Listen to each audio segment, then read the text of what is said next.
Hello, friends. Did you know that nearly 80% of those who watch my videos aren't subscribed? If you enjoy the content, I'd truly appreciate it if you hit that subscribe button. It helps a lot. Also, don't forget to leave a like and share your thoughts in the comments. Your interaction not only supports the channel's growth, but also helps these stories reach more people. Thank you all for being here. By the way, where are you watching from? Let me know in the comments. Officer Marcus Rivera had been working the 3rd Ward beat for 8 years, but he'd never seen anything like the scene that greeted him on that sweltering Houston morning in July. The temperature was already pushing 95 degrees at 7 a.m., and the humid air hung thick as molasses over the sprawling urban landscape of apartment complexes, strip malls, and corner stores that made up this part of southeast Houston. The call had come in as a shots fired multiple victims at the Magnolia Gardens apartment complex on Scott Street. Rivera knew the complex well. It was one of those places where patrol officers got called at least twice a week for domestic disputes, drug deals gone wrong, or gang activity. But this morning felt different. The usual sounds of the city waking up, traffic, air conditioning units humming, children playing, had been replaced by an eerie silence that made the hair on the back of his neck stand up. As Rivera pulled his patrol car into the complex parking lot, he immediately noticed the crowd that had gathered near Building C. About 30 residents stood in clusters, some still in their pajamas and robes, all talking in hushed, urgent tones. The Houston Police Department had taught him to read crowds, and this one screamed, "Something really bad happened here." His partner, Officer Sarah Chen, was already on scene. Chen had been with HPD for 12 years and had worked every corner of this massive city, from the affluent River Oaks neighborhood to the industrial Ship Channel area. She was tough as nails and had seen enough to know when a situation was about to spiral out of control. When Rivera saw the look on her face as she approached his vehicle, he knew this wasn't going to be just another routine call. "What we got, Chen?" Rivera asked as he stepped out of his patrol car, adjusting his duty belt and feeling the familiar weight of his Glock 22 against his hip. "Triple homicide," Chen said, her voice tight. 3 males, all early 20s, all shot execution style in apartment 3C. Anonymous caller reported hearing gunshots around 4 a.m., but nobody wanted to call it in until sunrise. Rivera nodded. This was typical for the 3rd Ward. Residents had learned through hard experience that calling the police too quickly could make you a target.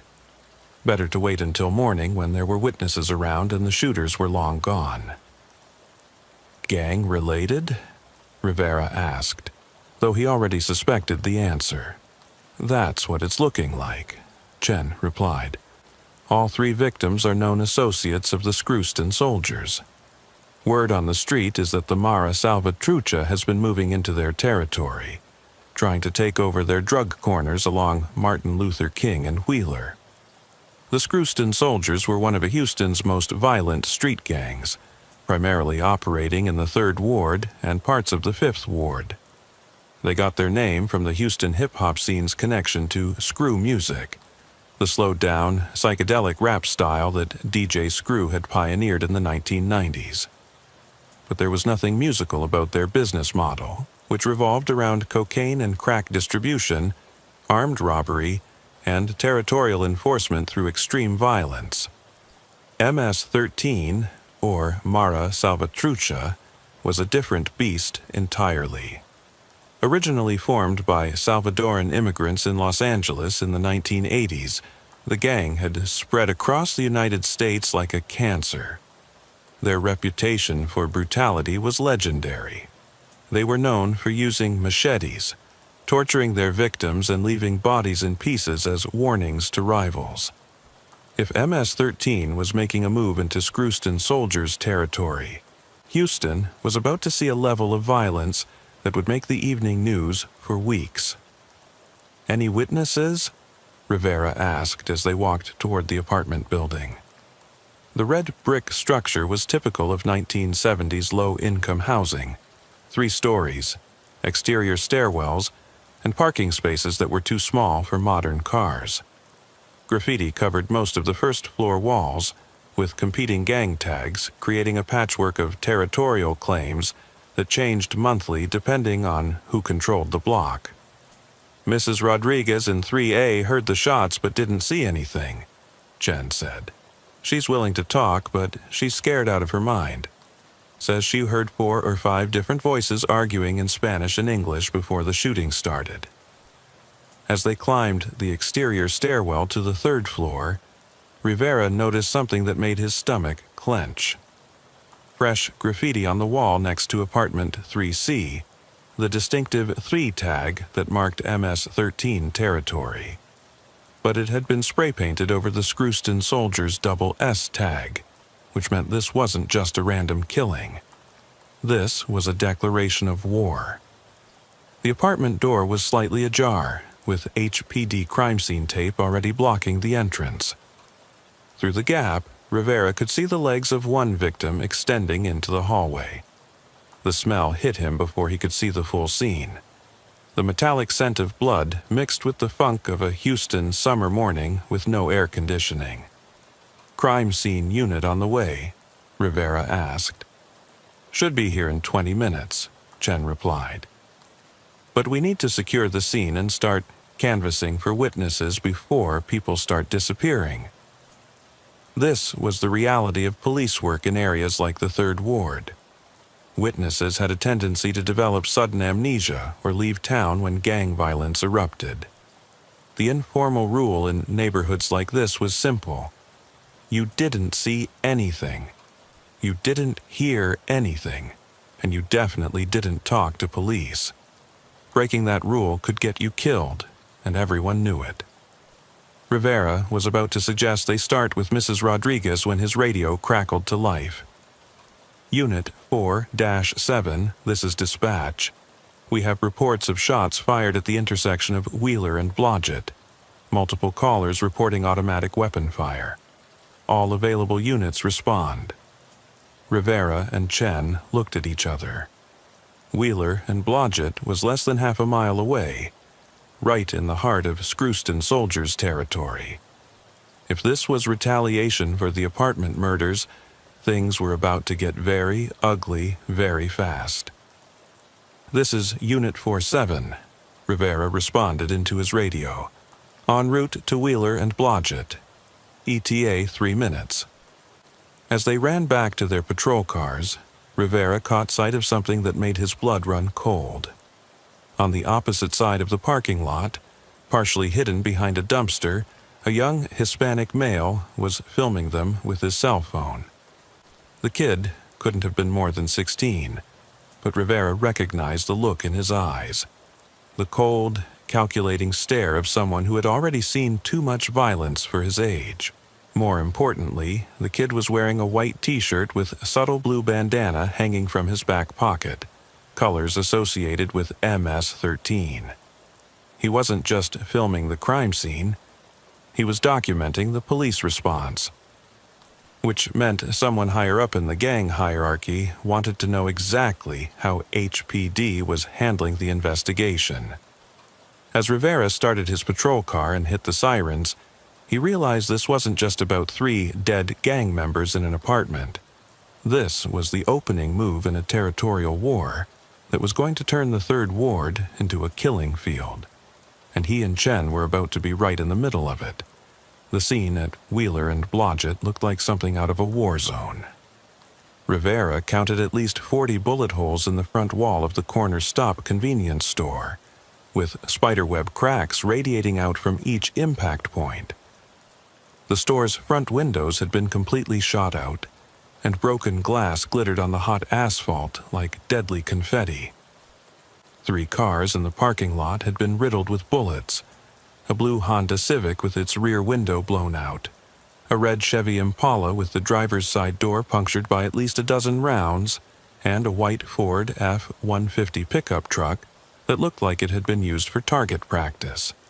Steam rose from the pickup's perforated radiator, and Rivera could smell coolant and gasoline mixing in the summer heat. "Jesus Christ," Chen muttered as she surveyed the damage. "How many rounds you think they fired?" "Had to be at least 100, Rivera replied. "Maybe more." This wasn't a drive-by. This was a military-style assault. HPD Sergeant Mike Kowalski was already on scene, coordinating with other units and trying to establish a perimeter. Kowalski was a 20-year veteran who had worked every kind of case imaginable in Houston, from domestic violence calls in the Heights to drug raids in the Fifth Ward. He was the kind of cop who had seen it all and rarely got rattled, but Rivera could see the tension in his shoulders as he approached. "What's the situation, Sarge?" Rivera asked. 4 gunmen in 2 vehicles opened fire on the store around 7:30, Kowalski said. Witnesses say they were using AK-47s and possibly an AR-15. Fired for about 30 seconds, then took off heading east on Wheeler. "Any casualties?" Chen asked. "Miracle there weren't any deaths," Kowalski replied. Store clerk dove behind the counter when the shooting started. Customer in the back was grazed by glass, but nothing serious. But here's the thing. The gunmen weren't trying to rob the place. They specifically targeted the area where the Scrooston soldiers hang out. Rivera looked around and noticed what the sergeant was talking about. The corner where Wheeler met Blodgett was a known drug corner, one of the most profitable in the Third Ward. The Scrooston soldiers had controlled it for almost 5 years, using the convenience store as an unofficial headquarters. Young dealers would post up outside, using hand signals and code words to serve a steady stream of customers coming from all over southeast Houston. But today, the corner was empty except for shell casings and broken glass. "Any of the SS crew around when it happened?" Rivera asked. "That's the interesting part," Kowalski said. "Store clerk says there were about 6 of them hanging out here at 7:15, just like every morning, but they all disappeared about 10 minutes before the shooting started, almost like they got a warning." Chen frowned. "You thinking there's a leak in the organization? Or someone saw something at the apartment complex and passed word along?" Rivera suggested. 3 dead soldiers this morning, automatic weapons fire an hour later. This is definitely connected. As they were talking, Rivera's radio crackled again. This time, it was dispatch with an urgent tone he'd learned to recognize over his 8 years with HPD. All units. We have reports of a vehicle on fire at the intersection of Scott and Holmes. Fire department responding. Possible connection to ongoing gang violence in the Third Ward." Scott and Holmes was less than 2 miles away, right in the heart of what locals called the Bottom, a particularly rough section of the Third Ward where the abandoned industrial buildings provided perfect cover for illegal activities. If someone was burning vehicles there, it usually meant they were destroying evidence. "Unit 47 responding," Rivera said into his radio. As they drove toward the new location, Chen pulled up the gang intelligence files on her mobile data terminal. The HPD gang division maintained detailed profiles on all known gang members in the city, including their criminal histories, known associates, and territorial boundaries. "Take a look at this," Chen said, showing Rivera the screen.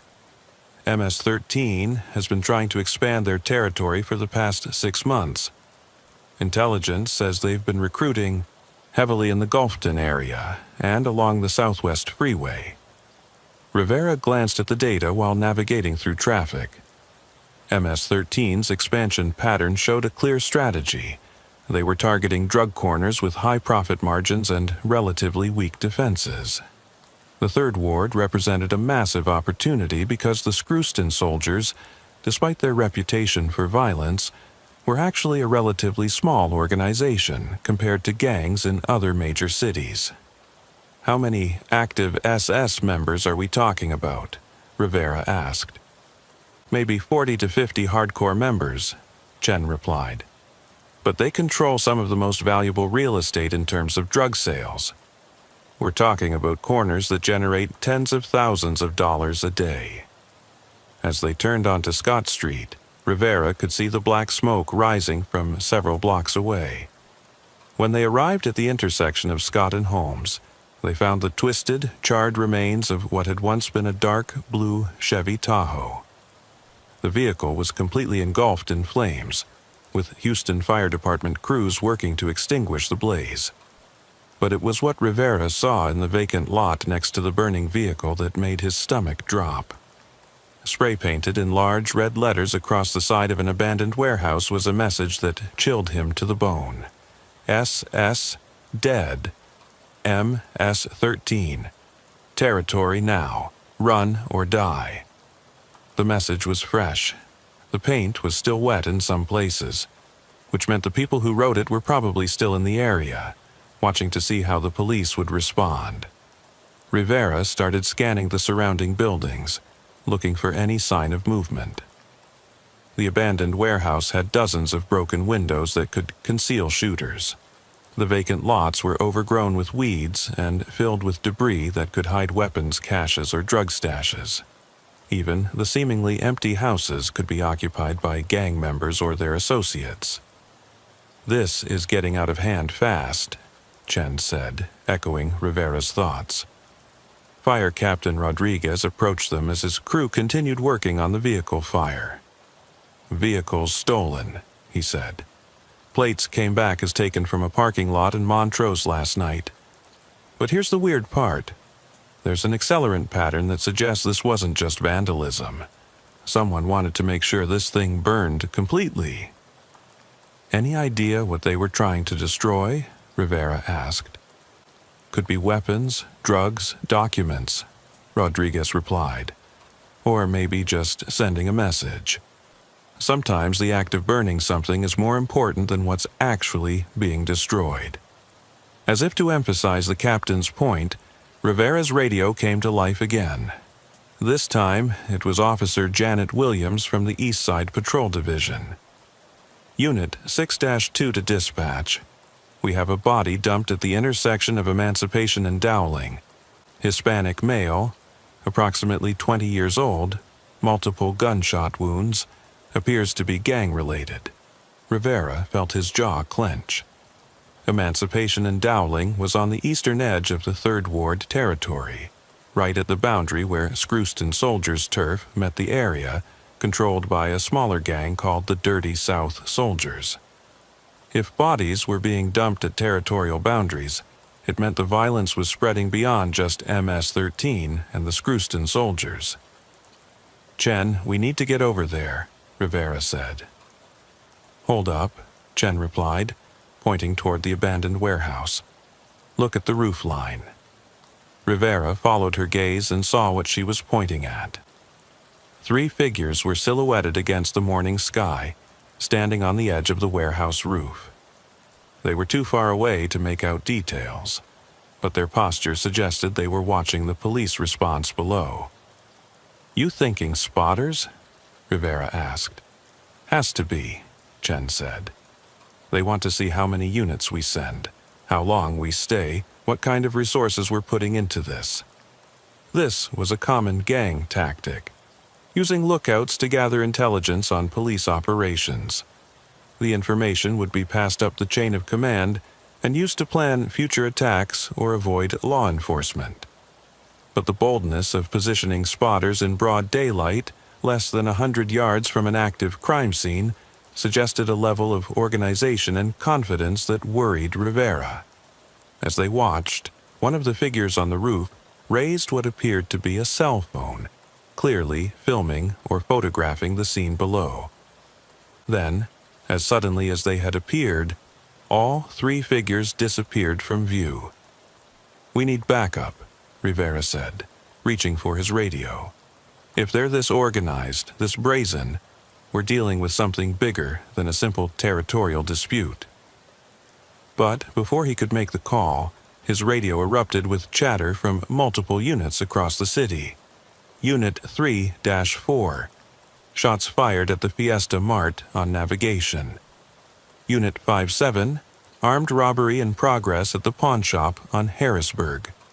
Unit 2-1, vehicle pursuit eastbound on I-45.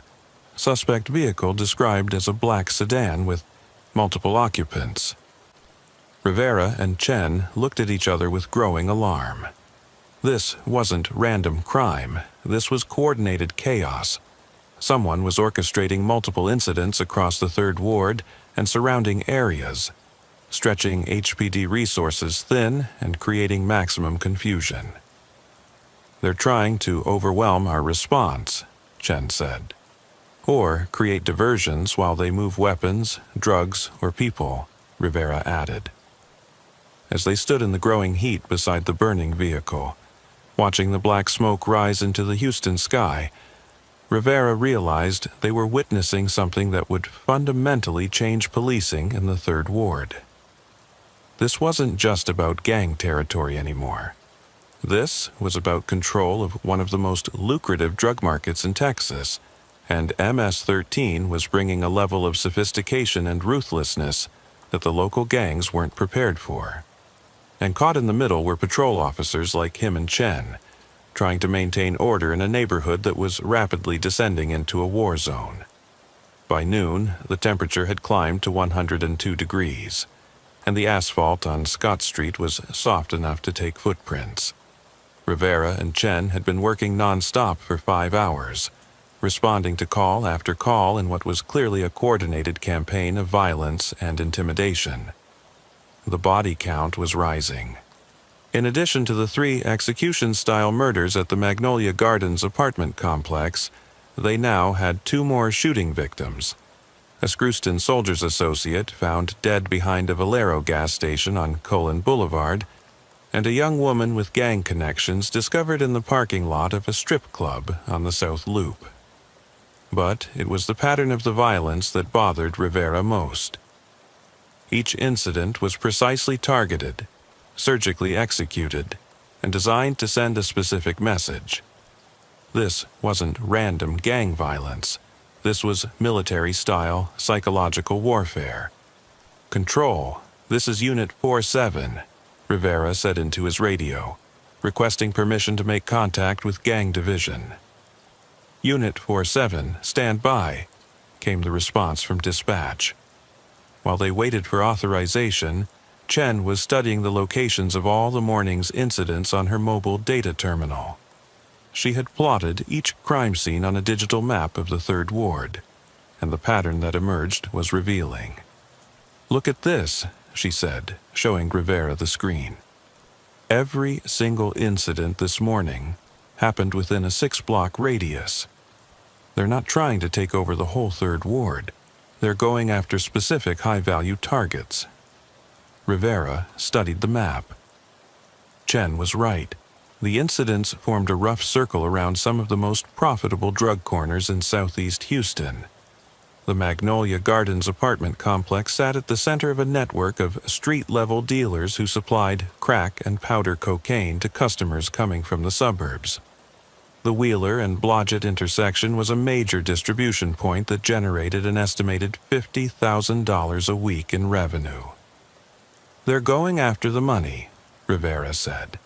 "Take out the key players, terrorize the foot soldiers, and the whole distribution network collapses."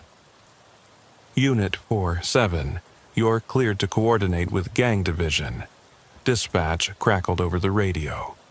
Detective Martinez will meet you at the Scott Street location. Detective Luis Martinez had been with the HPD Gang Division for 6 years and was considered one of the department's foremost experts on Houston's criminal organizations. Martinez had grown up in the Second Ward and spoke fluent Spanish, which gave him access to information that other officers couldn't obtain.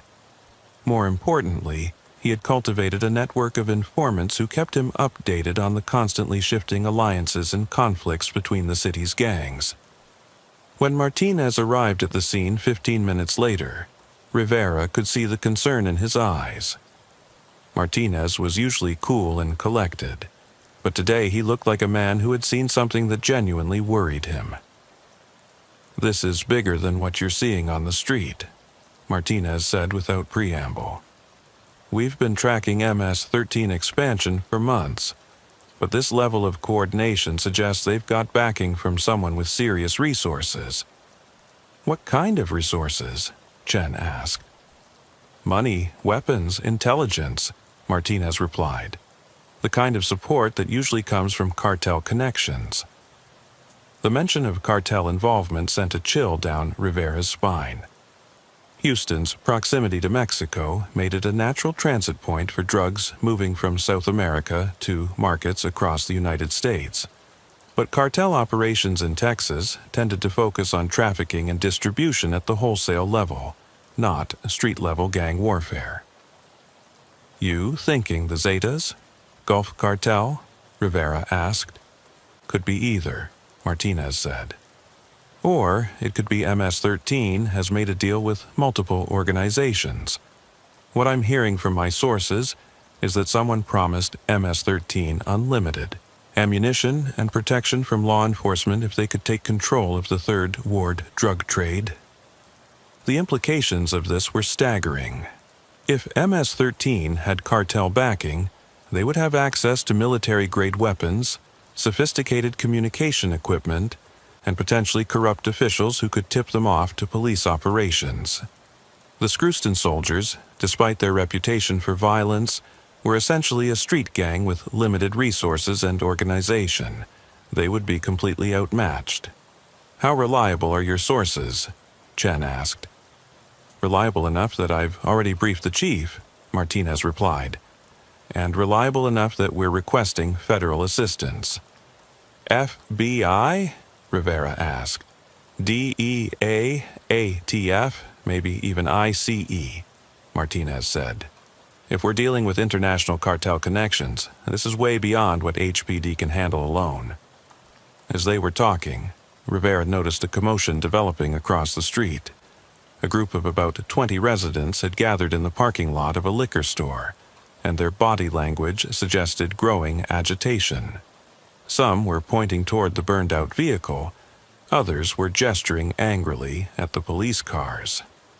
"We might have a crowd control situation developing," Rivera said, nodding toward the gathering. Martinez followed his gaze and frowned. "That's not just random residents. See the way they're positioned? The way some of them are watching the street corners instead of the crime scene? Those are spotters and enforcers." Rivera looked more carefully and realized Martinez was right. While most of the crowd appeared to be neighborhood residents expressing legitimate concern about the violence, several individuals were clearly there for other reasons. They were younger, better dressed, and positioned to watch approaching vehicles rather than the crime scene itself. "Gang security," Chen said, recognizing the same pattern. "But which gang?" Rivera asked. "SS trying to protect their remaining territory, or MS-13 making sure we don't find evidence they missed?" Before anyone could answer, Rivera's radio erupted with an urgent call that made his blood run cold. All units. Officer down at the intersection of Blodgett and Ennis. Multiple shooters. Automatic weapons. All available units respond immediately." Blodgett and Ennis was less than a mile away, right in the heart of the area they'd been working all morning. Rivera, Chen, and Martinez ran to their vehicles. But as they were getting ready to respond, Martinez grabbed Rivera's arm. "Wait," he said. "This could be a trap." "What do you mean?" "Think about it," Martinez said. "They've been coordinating attacks all morning, creating maximum chaos. Now, suddenly there's an officer down call right in the middle of their operational area? It's too convenient." Rivera felt his training warring with his instincts. Every fiber of his being wanted to race toward the officer down call. It was the most fundamental rule of police work that you always responded to help a fellow officer. But Martinez's tactical experience was telling him something different. "We go, but we go smart," Rivera decided. "Full tactical approach. Assume it's an ambush." As they raced toward Blodgett and Ennis with sirens wailing, Rivera caught sight of something in his rearview mirror that confirmed Martinez's suspicions. The crowd that had gathered across from the crime scene was dispersing rapidly, with several individuals running toward vehicles parked on side streets. More importantly, Rivera could see at least 3 different people talking on cell phones as they moved, clearly coordinating with someone else. If the officer down call was legitimate, why would gang members be fleeing the area? Unless they already knew what was happening at Blodgett and Ennis. When they arrived at the intersection, they found 2 HPD patrol cars positioned at angles to create cover, with 4 officers crouched behind their vehicles with weapons drawn. But there was no sign of any down officer, no evidence of gunfire, and no suspects in sight. Officer David Kim, a 10-year veteran who worked the East Side beat, approached their vehicle as they arrived. "False alarm," Kim said. "Got a call about shots fired and an officer down, but there's nobody here. No shell casings, no blood, no signs of any incident." "Who made the call?" Chen asked. "Anonymous caller from a payphone on Wheeler Street," Kim replied. Dispatcher said it sounded like a young Hispanic male, but the connection was poor. Rivera and Martinez exchanged glances. A fake officer down call was one of the most serious crimes someone could commit against law enforcement, but it was also a classic diversion tactic. While HPD units were racing to respond to a non-existent emergency, the real action was happening somewhere else. "Control, this is Unit 47, Rivera said into his radio. "Request status on all 3rd Ward units. Unit 4-7, stand by for status check." As they waited for the response, Rivera noticed something that made his stomach clench. Fresh graffiti on a stop sign at the intersection. The distinctive 3 tag that marked MS-13 territory, but this time with something new. Below the gang identifier, someone had spray-painted "Cops Next" in red letters. It wasn't just a territorial claim anymore, it was a direct threat against law enforcement. "Unit 47, we have a problem," dispatch came back over the radio. "Unit 6-3 is not responding to radio calls. Last known location was a traffic stop at Sampson and Blodgett approximately 20 minutes ago." Rivera felt ice water flowing through his veins despite the brutal Houston heat. Officer Marcus Thompson worked Unit 6-3, and he was known for being meticulous about radio protocols. If Thompson wasn't responding to radio calls, something was seriously wrong. "All units, immediate search for Unit 6-3, Rivera said into his radio. "Last seen Sampson and Blodgett. Consider this a Priority 1 emergency." As they raced toward the last known location of the missing patrol unit, Rivera realized that the gang war he'd been witnessing all morning had just escalated to a level that would change everything. If MS-13 was targeting police officers directly, the entire dynamic of law enforcement in the 3rd Ward was about to shift. And somewhere in the maze of streets, abandoned buildings, and hostile territory that made up southeast Houston, Officer Marcus Thompson was either fighting for his life or already dead. Sampson and Blodgett was a desolate intersection surrounded by vacant lots, abandoned houses, and a few businesses that looked like they hadn't seen customers in years. Rivera had patrolled these streets for 8 years, but today the familiar neighborhood felt alien and threatening. Unit 6-3 was nowhere to be seen. "Spread out and search," Martinez ordered over the radio.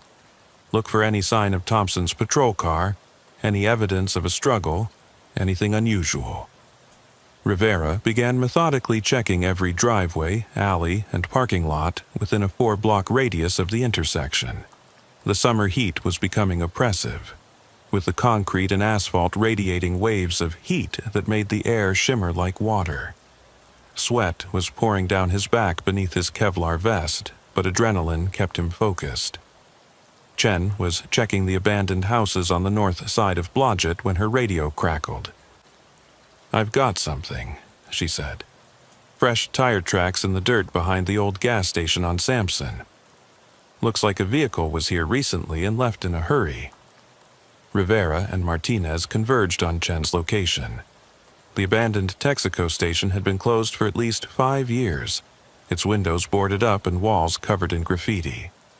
But behind the building, in what used to be the service bay area, there were clear signs that vehicles had been there recently.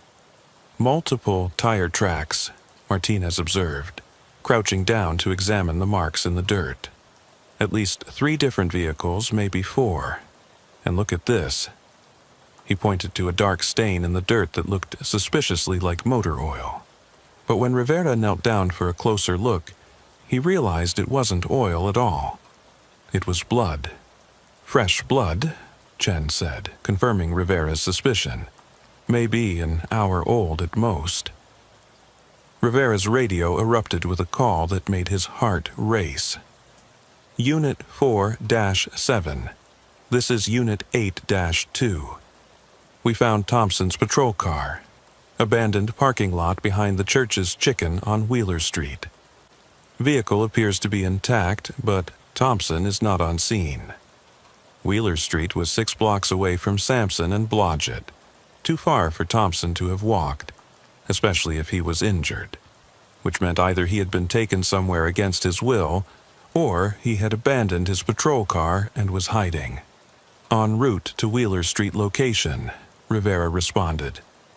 When they arrived at the church's chicken parking lot, they found Unit 6-3 sitting empty with the driver's door open and the engine still running. Thompson's radio was still clipped to the dashboard, his shotgun was secured in its rack, and his duty bag was on the passenger seat. But Thompson himself was gone. Officer Janet Williams, who had discovered the abandoned patrol car, approached Rivera with a grim expression. "No signs of a struggle inside the vehicle," Williams reported. "But take a look at this." She led them to the rear of the patrol car, where someone had used what appeared to be a knife or screwdriver to carve a message into the paint of the trunk lid. 24 hours, corner of Scott and Belfort. Come alone, or he dies. Below the message was the distinctive 13 tag that marked MS-13 territory. Rivera felt his hands clenching into fists. This wasn't just gang violence anymore. This was a direct attack on the Houston Police Department. And whoever had taken Thompson was confident enough in their position to issue demands to law enforcement. "Scott and Belfort," Chen said. "That's right in the middle of their new territory." "It's a trap," Martinez added. "Has to be. They take a cop, leave his car where we'll find it, then try to lure more officers into an ambush." Rivera studied the message carved into the patrol car. The handwriting was crude but deliberate, and the English was grammatically correct. Whoever had written it was educated and comfortable with both languages. Not a typical street-level gang member. 24 hours, Rivera said. That gives us time to plan a response, but it also means Thompson has to survive that long. His radio came to life with a call from HPD headquarters. Unit 4-7, this is Captain Rodriguez. You and your partner report to headquarters immediately for briefing. Gang division and federal agents are en route. Copy that, Captain, en route to headquarters. As they drove back toward downtown Houston, Rivera's mind was racing. The abduction of a police officer was the kind of escalation that would bring massive resources to bear on the Third Ward. FBI, DEA, ATF, possibly even military special operations units would be mobilized. The entire dynamic of the gang war was about to change. But 24 hours was also enough time for MS-13 to fortify their positions, move weapons and personnel, and prepare for the law enforcement response they knew was coming. Whoever was orchestrating their operations understood both gang tactics and police procedures well enough to stay one step ahead. HPD headquarters was buzzing with activity when Rivera and Chen arrived. The gang division bullpen had been converted into a command center, with maps of the 3rd Ward covering every available wall space and federal agents setting up communication equipment. Captain Maria Rodriguez was a 25-year veteran who had worked her way up through the ranks by being smart, tough, and politically savvy. She had commanded the 3rd Ward Patrol Division for 3 years before being promoted to headquarters, and she understood the neighborhood's dynamics better than most. "Sit down," Captain Rodriguez said as Rivera and Chen entered her office. "We need to talk." 2 federal agents were already in the room. A tall, thin man in his 40s wearing a dark suit despite the Houston heat, and a younger woman with short blonde hair and the kind of alert posture that suggested military training. "Special Agent David Foster, DEA," the man said, shaking hands with Rivera and Chen. "And this is Special Agent Sarah Mitchell, FBI. We've been tracking MS-13 expansion in the Houston area for several months," Agent Foster said. "What happened today confirms our worst fears about their level of organization and external support." Agent Mitchell opened a laptop computer and turned the screen toward Rivera and Chen. "We believe MS-13 has formed an alliance with elements of the Zetas cartel to take control of Houston's street-level drug distribution. The Zetas provide weapons, money, and intelligence, while MS-13 provides street-level enforcement and territorial control." The implications were staggering. The Zetas were one of Mexico's most violent drug cartels, known for their military training and sophisticated operations. If they were backing MS-13's expansion into Houston, local law enforcement was facing an enemy with resources and capabilities far beyond anything they had dealt with before. "What about Thompson?"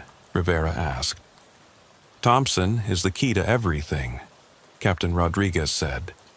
"They didn't take him for ransom or to trade for imprisoned gang members. They took him to demonstrate that they can strike at law enforcement with impunity." "But why Thompson specifically?" Chen asked. "He's a good officer, but he's not gang division, not undercover, not involved in any high-profile investigations." Agent Mitchell pulled up another file on her laptop. "Officer Thompson conducted a traffic stop yesterday evening that may have compromised a significant MS-13 operation. The driver was carrying a suitcase containing $200,000 in cash and detailed maps of drug distribution routes throughout southeast Houston." Rivera felt pieces of the puzzle clicking into place. "Thompson stumbled onto something big, bigger than he realized," Agent Foster said. "The money was supposed to fund the final phase of MS-13's takeover of 3rd Ward territory. Without it, their timeline got accelerated and their methods became more desperate. So, this morning's violence, the apartment murders, the drive-by shooting, the false officer down call, that was all improvisation?" Rivera asked. "Exactly," Captain Rodriguez said. "They're operating off script now, which makes them both more dangerous and more vulnerable. But it also means Thompson's life is hanging by a thread." Agent Mitchell leaned forward in her chair. "We have intelligence suggesting that MS-13's leadership is split on how to handle the Thompson situation. Some want to use him as a bargaining chip. Others want to make an example that will terrorize local law enforcement into backing down." "What's our move?" Rivera asked. "We're going to give them what they want," Captain Rodriguez said.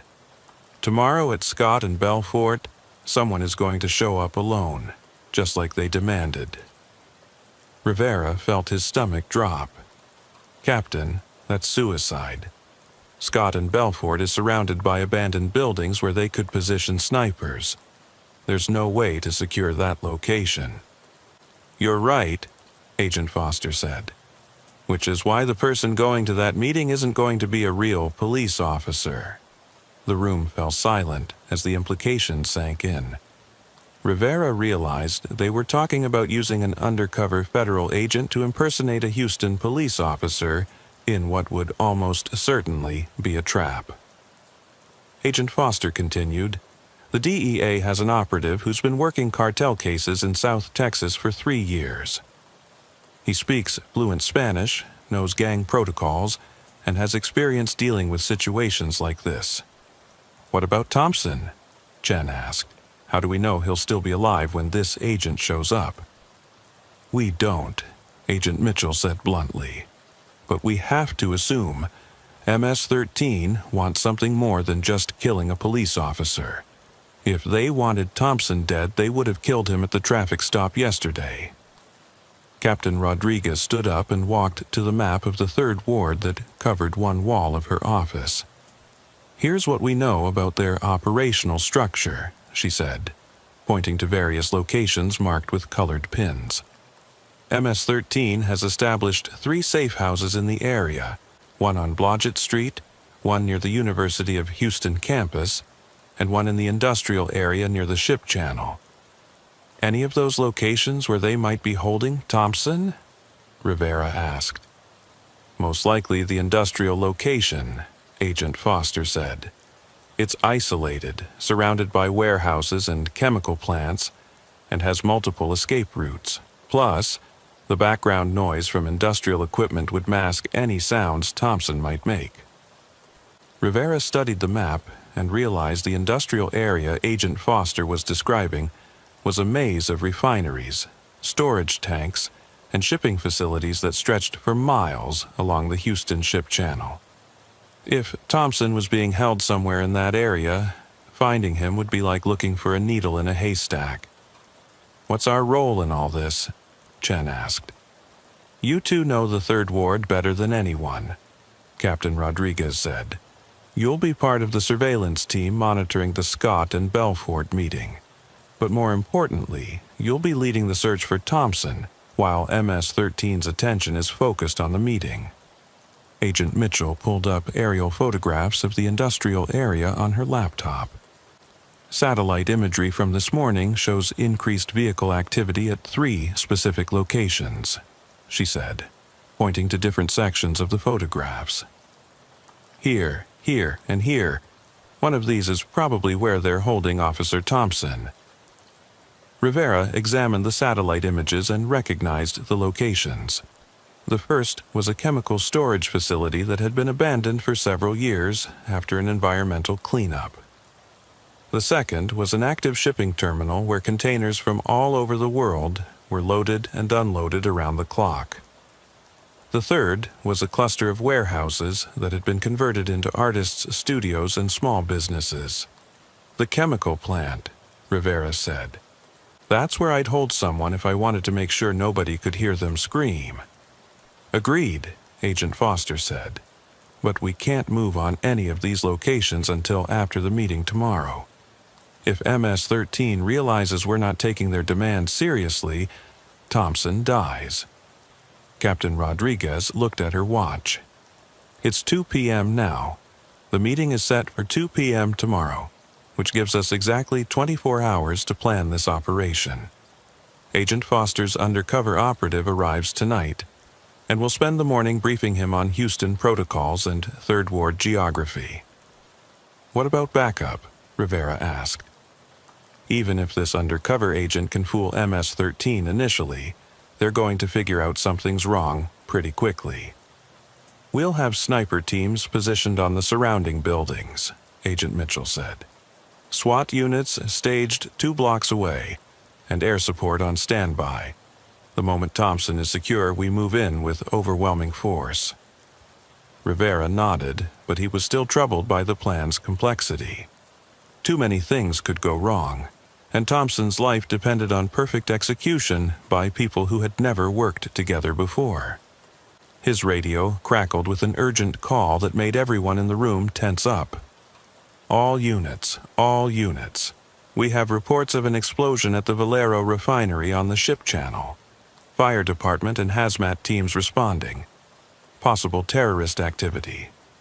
Rivera and Chen looked at each other with growing alarm. The timing was too convenient.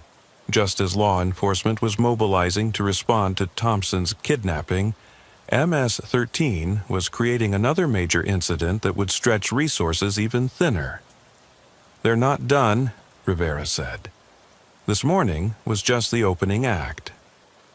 Agent Foster was already on his cell phone, talking rapidly in Spanish to someone on the other end. When he hung up, his expression was grim. "My sources say the explosion was caused by a car bomb," he said. "Same type of device the Zetas use in Mexico. We're not just dealing with street gang violence anymore, we're dealing with international terrorism." Captain Rodriguez began issuing rapid-fire orders. "Rivera, Chen, get back to the 3rd Ward and coordinate with fire department personnel at the refinery. I want to know if this explosion is connected to Thompson's kidnapping or if it's part of a larger operation." As Rivera and Chen headed for the door, Agent Mitchell called after them. "Be careful out there," she said. "If they're willing to bomb a refinery, they won't hesitate to target police officers." Driving back toward the ship channel, Rivera could see the black smoke from the explosion rising high into the afternoon sky. The Valero refinery was one of the largest in Texas, processing hundreds of thousands of barrels of crude oil every day. An explosion there could kill dozens of workers and create an environmental disaster that would impact the entire Houston area. "You thinking what I'm thinking?" Chen asked as they navigated through traffic that was getting heavier, as people tried to flee the area around the refinery. "That this is all connected," Rivera replied.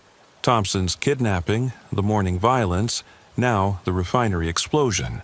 Someone's orchestrating a campaign to bring Houston to its knees." "But why?" Chen asked. "What do they gain from all this chaos?" Rivera thought about it as they approached the refinery complex. The answer, when it came to him, was both simple and terrifying. "They're not trying to take over the 3rd Ward drug trade," he said. "They're trying to take over the entire Houston drug market. Create enough chaos and violence to drive out competing gangs, corrupt enough officials to ensure protection, and establish Houston as the primary distribution hub for the entire Southwest United States." The implications were staggering.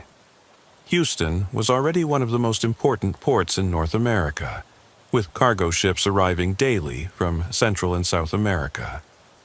If MS-13 could establish complete control over the city's criminal infrastructure, they could funnel drugs, weapons, and human trafficking operations through Houston to markets across the United States.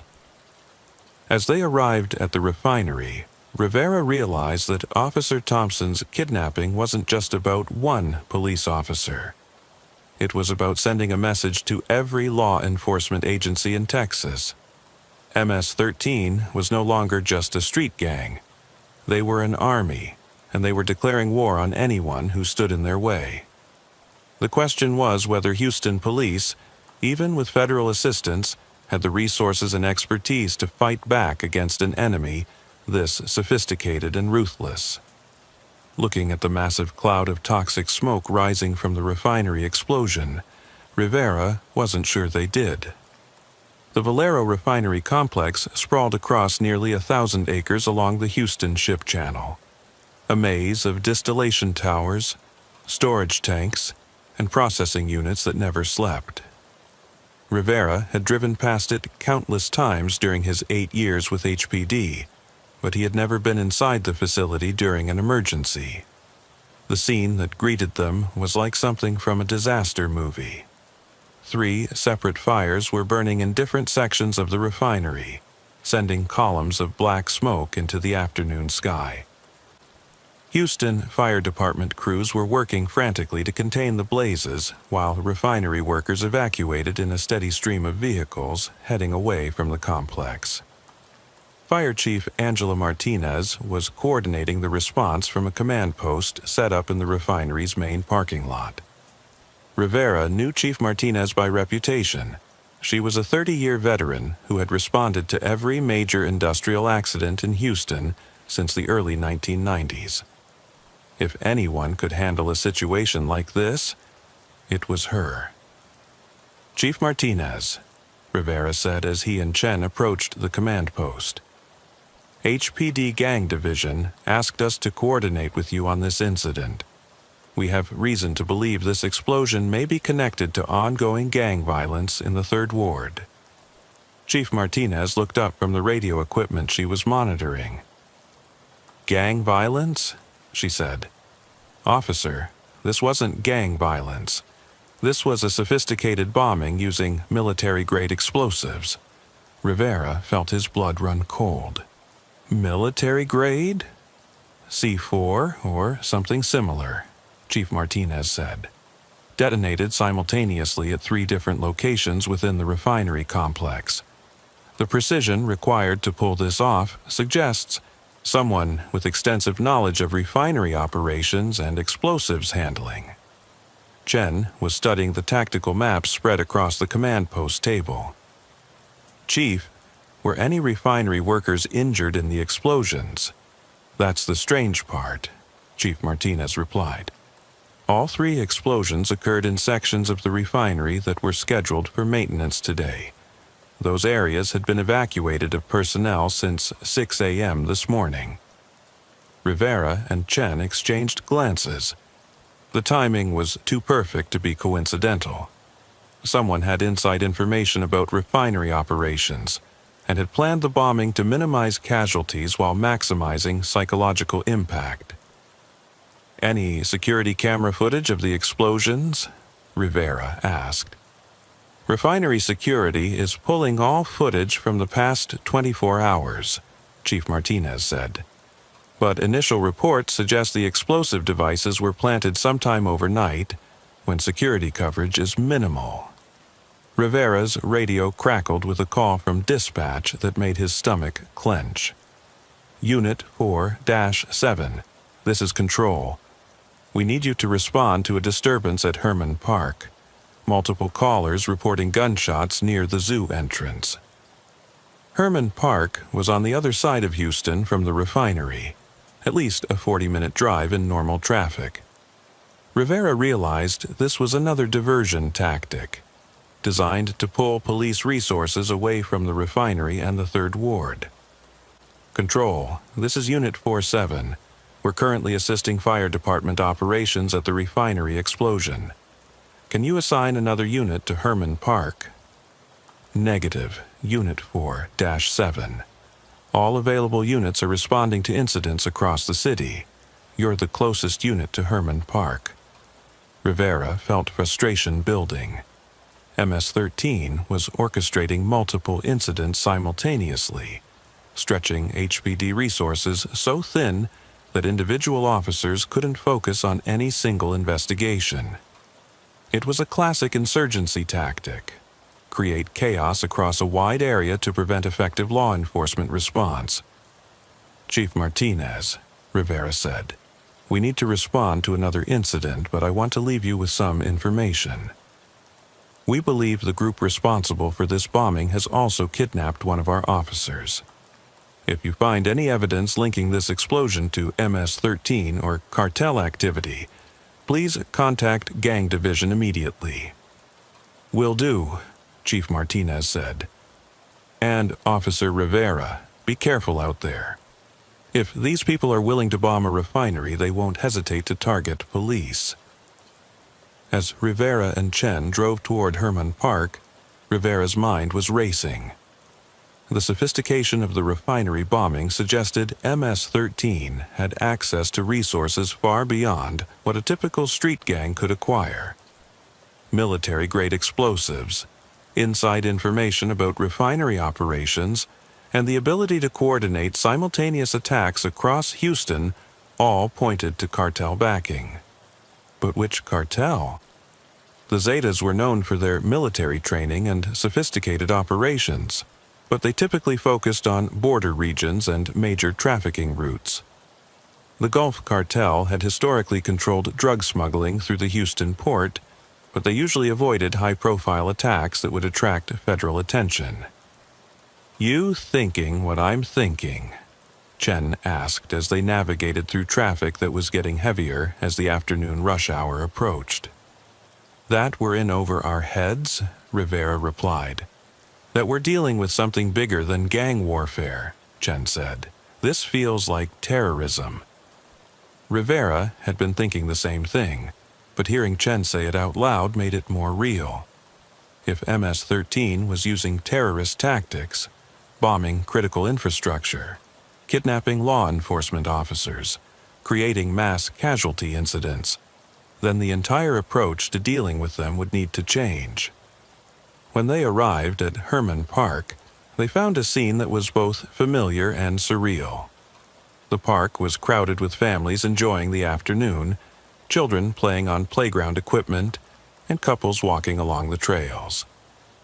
But near the zoo entrance, a large area had been cordoned off with police tape, and several HPD units were already on scene.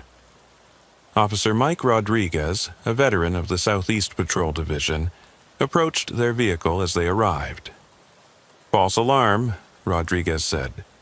"Multiple callers reported gunshots, but we can't find any evidence of firearms discharge.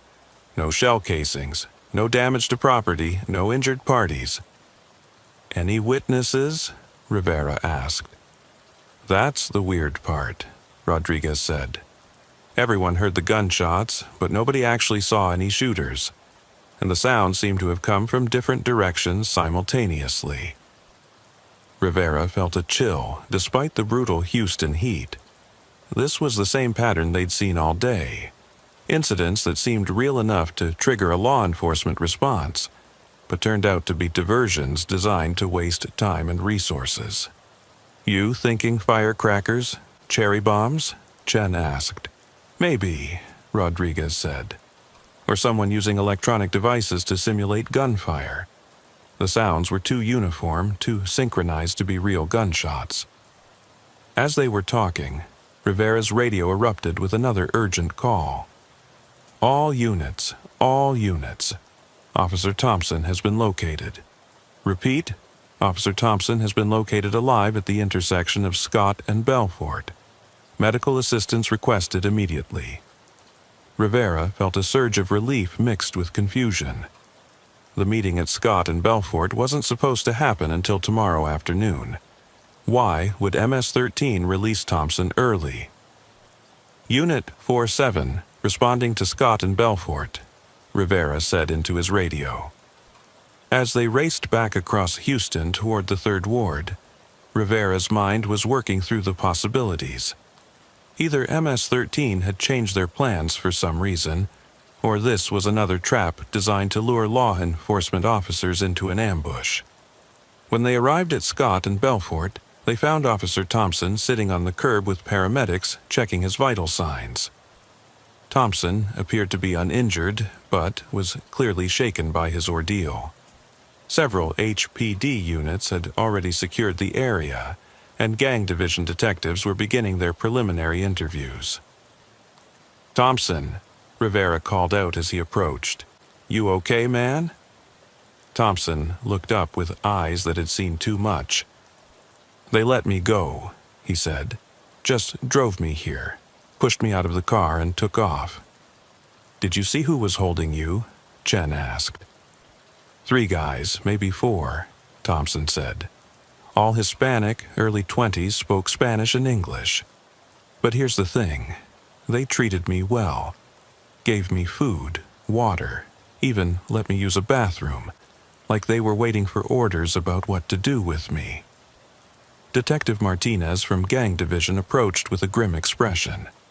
"Thompson, we need to know everything you remember about where they held you. Every detail could be important." "Industrial area," Thompson said. "Lots of noise from machinery, smell of chemicals in the air. They kept me in what looked like an abandoned office building, but it was set up like a command center. Maps on the walls, communication equipment, weapons." Rivera felt pieces of the puzzle clicking into place. "Maps of what?" "Houston," Thompson said. "But not just the 3rd Ward. Maps of the entire city, with locations marked in different colors.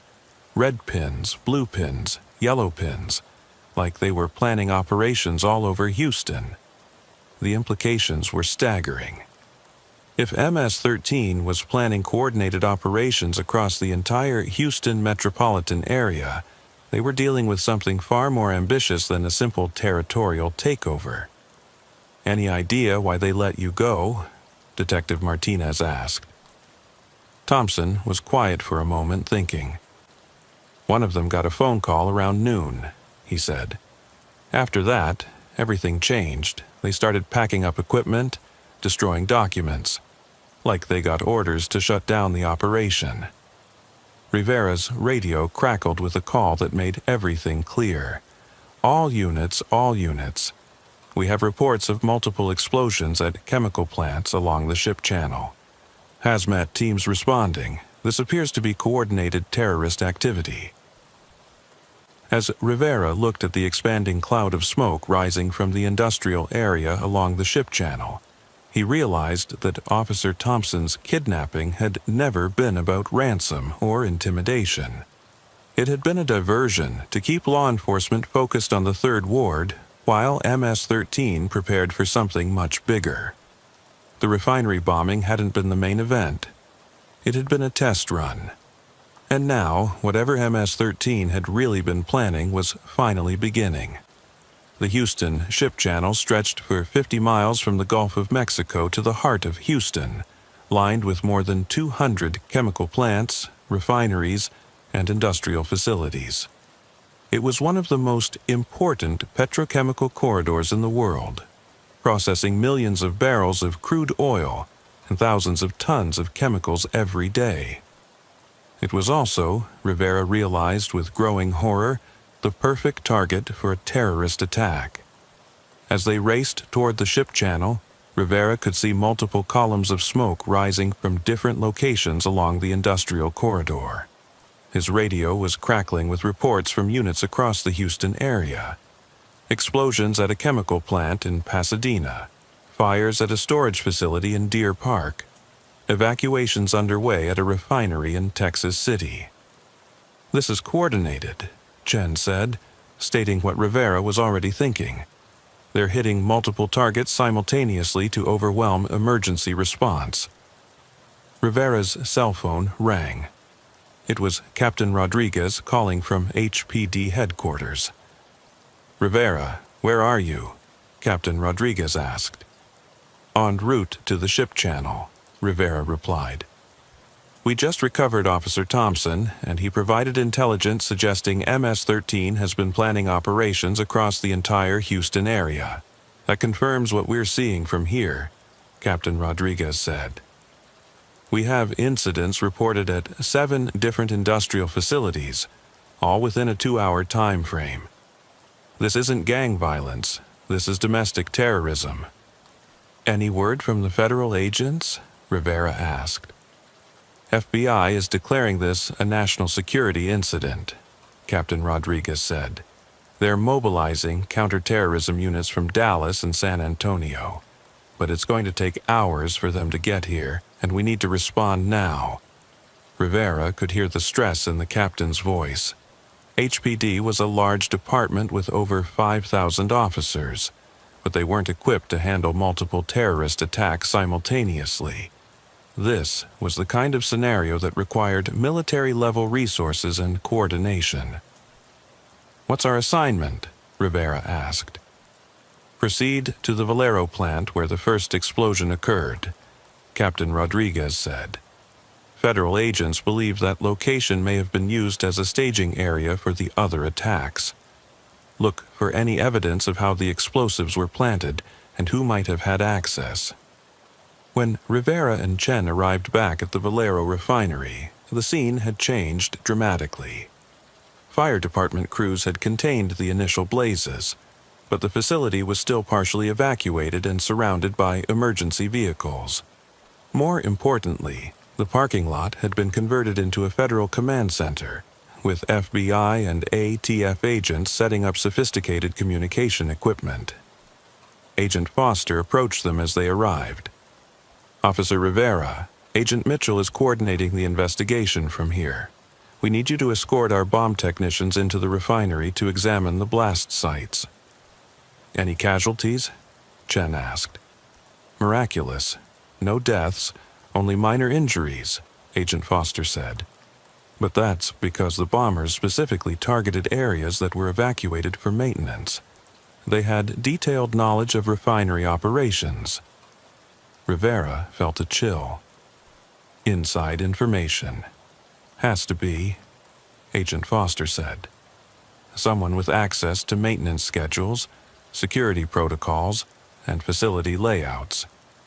We're looking at either a current employee or someone who conducted extensive surveillance. As they walked toward the refinery's main entrance, Rivera noticed something that hadn't been there during their earlier visit.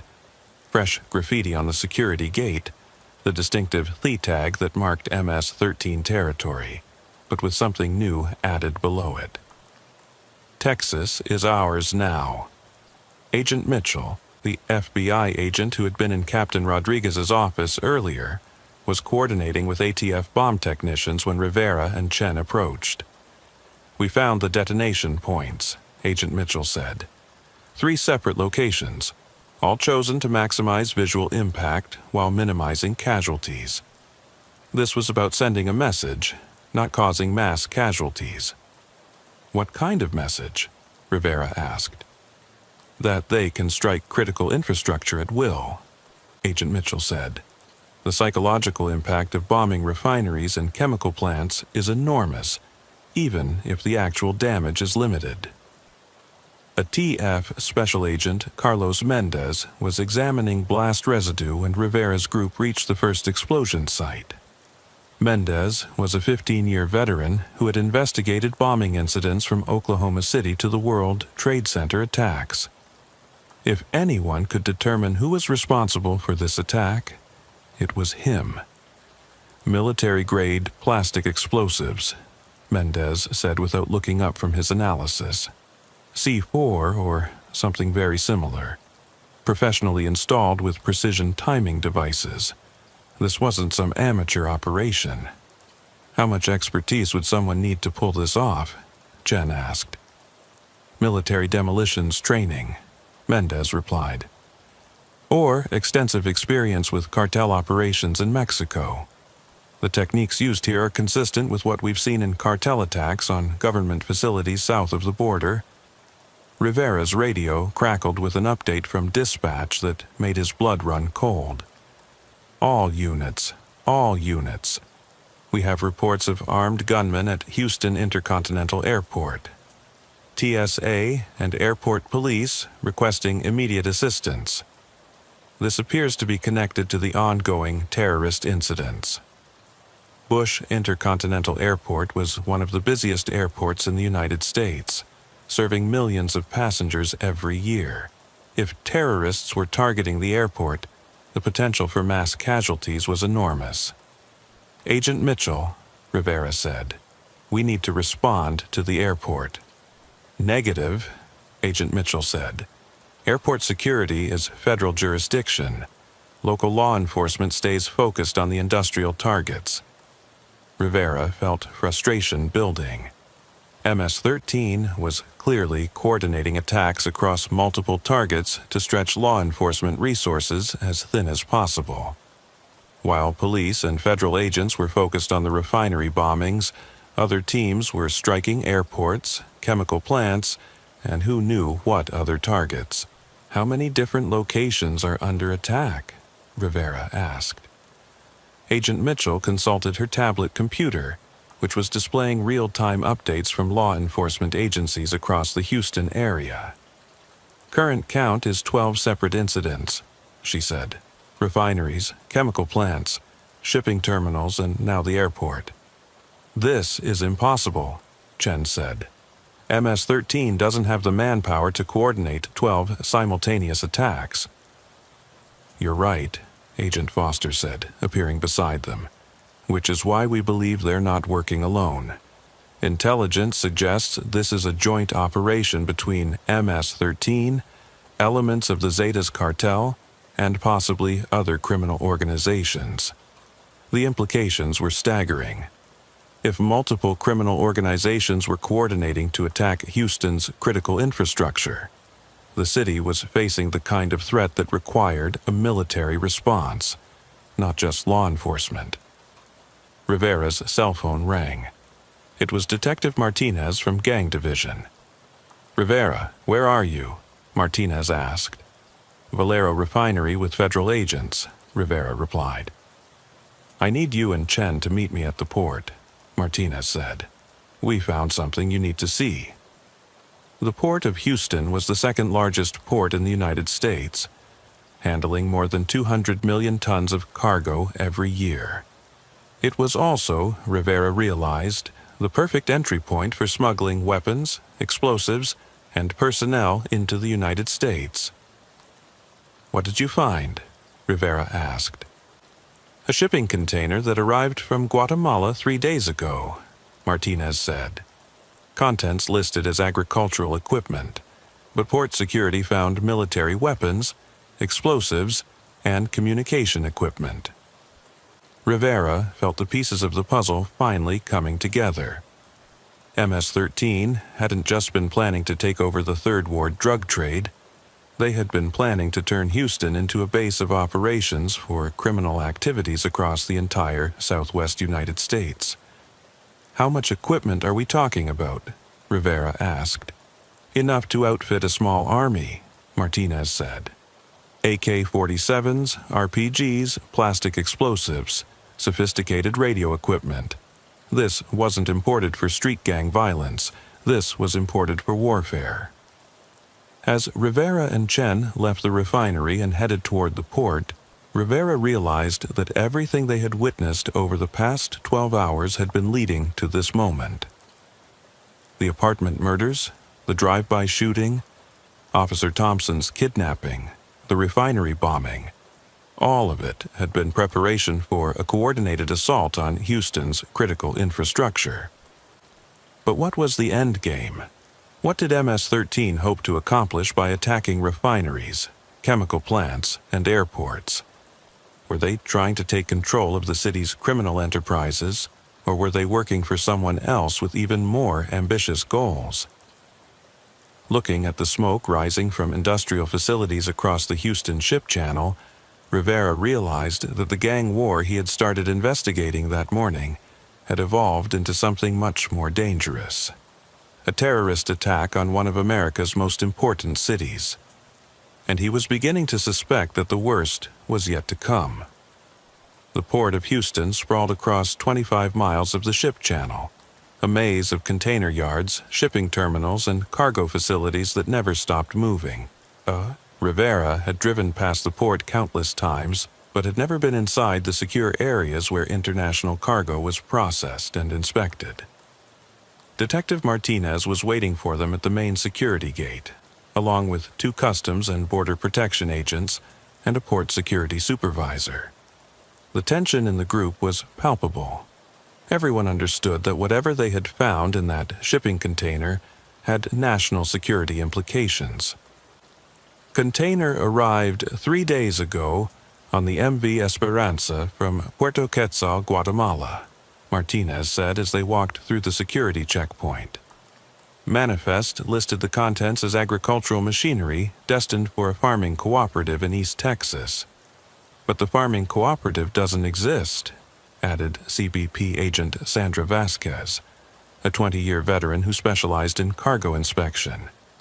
"The address on the shipping documents leads to a vacant lot in rural East Texas."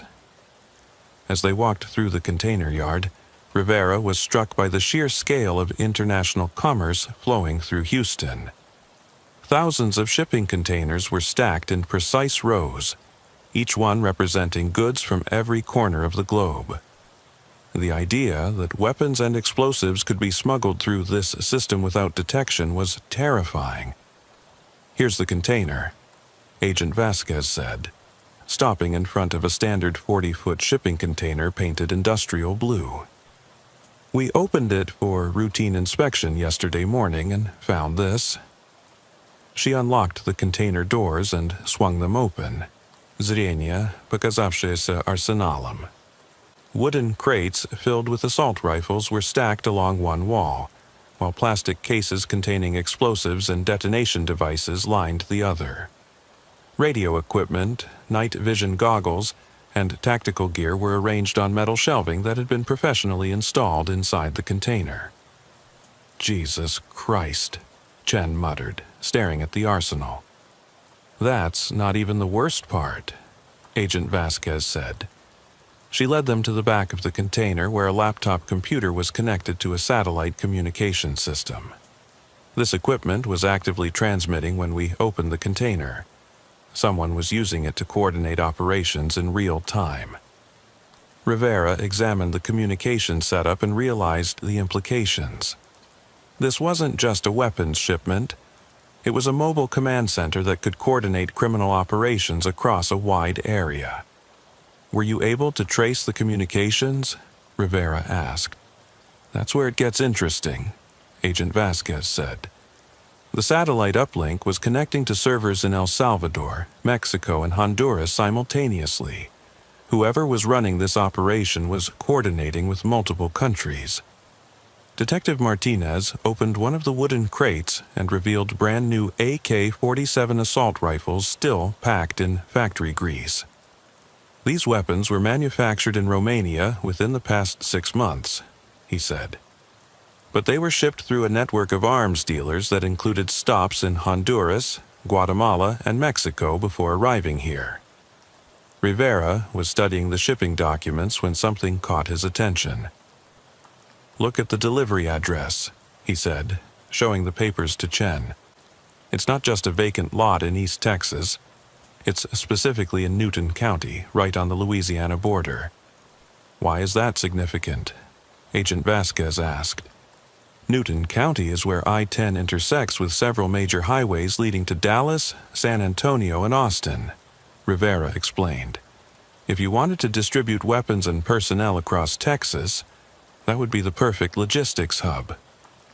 Chen was examining the radio equipment when she made another disturbing discovery. "These radios are programmed with law enforcement frequencies," she said. They were monitoring police communications across the Houston area. The implication sent a chill down Rivera's spine. If MS-13 had been intercepting police radio traffic, they would have known about every law enforcement response throughout the day. Officer Thompson's kidnapping, the refinery bombing, the multiple diversionary incidents, all of it could have been coordinated using real-time intelligence about police activities. "Agent Vasquez," Rivera said, "when exactly did you open this container?" "Yesterday morning, at approximately 10 a.m., she replied. Rivera felt pieces of the puzzle clicking into place. The container had been opened and the weapons discovered 12 hours before the first apartment murders in the 3rd Ward, which meant MS-13 had known their weapons cache was compromised, but they had proceeded with their operations anyway. "They wanted us to find this," Rivera said. "What do you mean?" Martinez asked. "Think about it," Rivera said. "They ship a container full of weapons through one of the most heavily monitored ports in the United States, using fake documentation that's easy to trace. Then they proceed with coordinated attacks even after customs agents discover their arsenal. This container was meant to be found." "But why?" Chen asked. Rivera was working through the logic when his radio crackled with an urgent call that made everything clear. All units. We have reports of multiple explosions at chemical plants in Beaumont and Port Arthur. Hazmat teams responding. This appears to be coordinated with the Houston attacks. Beaumont and Port Arthur were major petrochemical centers located 90 miles east of Houston, connected to the Houston Ship Channel by the Neches River. If MS-13 was conducting simultaneous attacks on industrial facilities across the entire Texas Gulf Coast, they were dealing with something far more ambitious than anyone had imagined. "They wanted us to focus on Houston while they hit targets across the region," Rivera said. "This container was a diversion to keep law enforcement concentrated here while they attacked chemical plants in other cities." Agent Vasquez was already on her radio, coordinating with federal agencies across Texas and Louisiana. Rivera realized that what had started as a gang war in the Third Ward had evolved into a coordinated terrorist attack on America's petrochemical infrastructure. "How many facilities have been attacked?" Chen asked. Agent Vasquez consulted her tablet computer, which was displaying real-time updates from law enforcement agencies across the region. "Current count is 23 separate incidents across Texas and Louisiana," she said. "Refineries, chemical plants, shipping terminals, and pipeline facilities." Rivera felt overwhelmed by the scale of the operation. 23 simultaneous attacks required a level of coordination, resources, and manpower that went far beyond what any street gang could manage. This was beginning to look like an act of war. "Agent Vasquez," Rivera said, "I need to ask you something. How long does it take to plan an operation of this scale?" "Months, maybe years," she replied. "The logistics alone, importing weapons, recruiting personnel, conducting surveillance of target facilities, coordinating timing across multiple states. You're talking about an extremely sophisticated operation. Which means this has been in planning since long before Officer Thompson's traffic stop yesterday," Rivera said. "Thompson didn't stumble onto their operation. His traffic stop was part of their plan." Detective Martinez looked confused. "What do you mean?" "Think about it," Rivera said. "Thompson stops a car carrying $200,000 in cash and detailed maps of drug distribution routes. But instead of trying to avoid law enforcement attention, MS-13 escalates to kidnapping a police officer and bombing industrial facilities. That doesn't make sense unless they wanted to provoke a massive law enforcement response." Rivera's cell phone rang. It was Captain Rodriguez calling from HPD headquarters. "Rivera, we need you back at headquarters immediately," Captain Rodriguez said. "Federal authorities are implementing emergency protocols, and we need all gang division liaisons for briefing." "What kind of emergency protocols?" Rivera asked. "The kind that involve the National Guard," Captain Rodriguez said. As Rivera and Chen left the port and headed back toward downtown Houston, Rivera could see military helicopters beginning to appear in the sky above the city. The Houston Ship Channel was one of the most strategically important waterways in the United States, and the coordinated attacks on petrochemical facilities represented a direct threat to national security. But Rivera was still bothered by the question of motive. Why would MS-13 want to provoke a military response? What could they possibly gain from turning Houston into a war zone? Looking at the smoke rising from industrial facilities across the horizon, Rivera realized that the answer to that question would determine whether Houston was facing a terrorist attack that would end in arrests and prosecutions, or something much worse that would fundamentally change the city forever. HPD headquarters had been transformed into a military command center. Rivera counted at least 50 federal agents from various agencies: FBI, DEA, ATF, Homeland Security, and others he didn't recognize, setting up communication equipment and coordinating with officials in Washington. Military liaisons wearing Army uniforms were huddled around maps of the Houston metropolitan area, while bank of television screens displayed live footage from helicopter surveillance of the various attack sites. Captain Rodriguez intercepted Rivera and Chen as they entered the building. "Conference room 3, she said. "Federal briefing starts in 5 minutes." The conference room was packed with law enforcement officials from across the region. Rivera recognized commanders from the Harris County Sheriff's Office, Texas State Police, and various municipal departments. But there were also officials he didn't recognize, people wearing suits without identification badges, and military officers whose unit patches had been removed. Agent Mitchell from the FBI stood at the front of the room, beside a large display screen showing a map of Texas and Louisiana with red dots marking each attack location.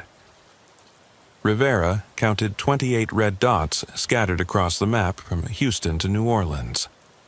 "Ladies and gentlemen," Agent Mitchell began, "we are dealing with the largest coordinated terrorist attack on U.S. soil since September 11th.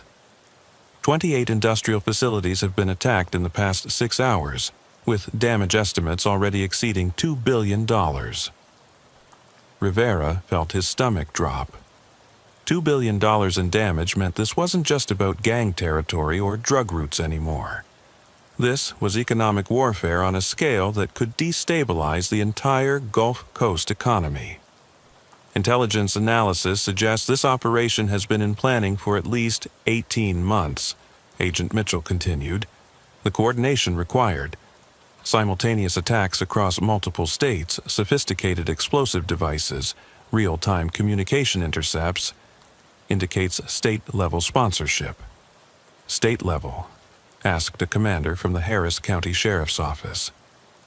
"You mean foreign government involvement?" "We can't rule it out," Agent Mitchell said. The weapons found in the Port of Houston shipping container were manufactured in Romania and shipped through a network that included stops in Venezuela, Nicaragua, and Honduras. That level of international coordination requires resources beyond what criminal organizations typically possess. A man in a dark suit, whom Rivera didn't recognize, stood up from the back of the room. "Agent Mitchell, can you brief us on the current threat assessment?" "The immediate threat is ongoing," Agent Mitchell said. "We have reports of suspicious activity at petrochemical facilities in Louisiana, Mississippi, and Alabama. This attack may be expanding beyond Texas." Rivera's radio crackled with an urgent call that made everyone in the room tense up. All units. Explosion reported at the Strategic Petroleum Reserve Facility in Freeport. This is a federal facility. All units maintain distance and await federal instructions. The Strategic Petroleum Reserve was where the United States government stored emergency oil supplies for national security purposes. An attack on that facility represented a direct assault on critical infrastructure that could affect the entire country's energy security. "That changes everything," said the unidentified man in the dark suit. "If they're targeting federal energy reserves, this is an act of war." Agent Mitchell was receiving updates through an earpiece when her expression suddenly became grim. "Ladies and gentlemen, I've just been informed that similar attacks are being reported in refineries near Los Angeles and Philadelphia. This is no longer a regional incident. This is a coordinated assault on America's energy infrastructure." Rivera felt the room's atmosphere shift as the implications sank in. If terrorist organizations were conducting simultaneous attacks on petrochemical facilities across multiple states, the economic and security consequences could be catastrophic. "What's our role in the federal response?" Captain Rodriguez asked. "Local law enforcement will focus on securing the immediate Houston area, while federal agencies coordinate the broader investigation," Agent Mitchell said. "But we need your knowledge of local gang operations to understand how MS-13 fits into this larger picture." Detective Martinez raised his hand. "Agent Mitchell, our intelligence suggests MS-13 has been recruiting heavily from Central American refugee populations in the Houston area. Could this attack be connected to destabilization efforts in Central America?" "That's one theory we're investigating," Agent Mitchell said. "But we're also looking at the possibility that criminal organizations are being used as proxies by hostile nations that want to damage American economic interests." Rivera thought about the shipping container full of weapons and communication equipment they had discovered at the port. The sophisticated satellite communication system could have been used to coordinate operations across vast distances, potentially even receiving instructions from foreign countries. "Agent Mitchell," Rivera said, "the communication equipment we found at the port was actively transmitting when customs agents opened the container. Were you able to trace those transmissions to their source? We're working on that, Agent Mitchell said. But the signals were being bounced through multiple satellite networks and servers in different countries. Tracing them to their ultimate source will take time. Rivera's cell phone buzzed with a text message from an unknown number. When he read it, he felt ice water flowing through his veins. Officer Rivera, we know where you live. We know where your family works. Stop the investigation, or they die tonight. Mess 3. Rivera showed the message to Chen, whose face went pale. Threatening police officers' families was crossing a line that even the most violent gangs rarely approached. It suggested a level of desperation or confidence that worried Rivera deeply. Agent Mitchell, Rivera said, holding up his phone, I just received a direct threat from MS-13. They're threatening my family if I continue working this investigation. Agent Mitchell examined the text message and immediately began making calls on her cell phone. We're implementing protective custody protocols for all law enforcement personnel involved in this investigation, she said. Your families will be relocated to secure facilities until this threat is resolved. Rivera felt anger building alongside his fear. He had been a police officer for 8 years and had faced dangerous situations before, but threatening innocent family members was an escalation that made this personal. How many other officers have received similar threats? Rivera asked. Preliminary reports suggest at least 20 law enforcement officers across Texas and Louisiana have received threatening messages in the past hour, Agent Mitchell said. This appears to be a coordinated intimidation campaign. The unidentified man in the dark suit approached Rivera. Officer Rivera, I'm Deputy Director James Harrison from the Department of Homeland Security. I need to ask you some questions about your investigation in the 3rd Ward. What kind of questions? Rivera asked. We believe your initial response to the apartment murders this morning may have inadvertently disrupted a much larger operation, Harrison said. MS-13 may have accelerated their timeline because they realized law enforcement was getting too close to their plans. Rivera thought back to the morning's events. The 3 bodies in the apartment, the drive-by shooting at Wheeler and Blodgett, the discovery that all 3 victims were known associates of the Screwston soldiers. At the time, it had seemed like typical gang violence, but viewed in the context of the coordinated terrorist attacks, those murders took on a different significance. You think the apartment murders were supposed to happen later? Rivera asked. We think they were supposed to happen simultaneously with the industrial bombings, Harrison said.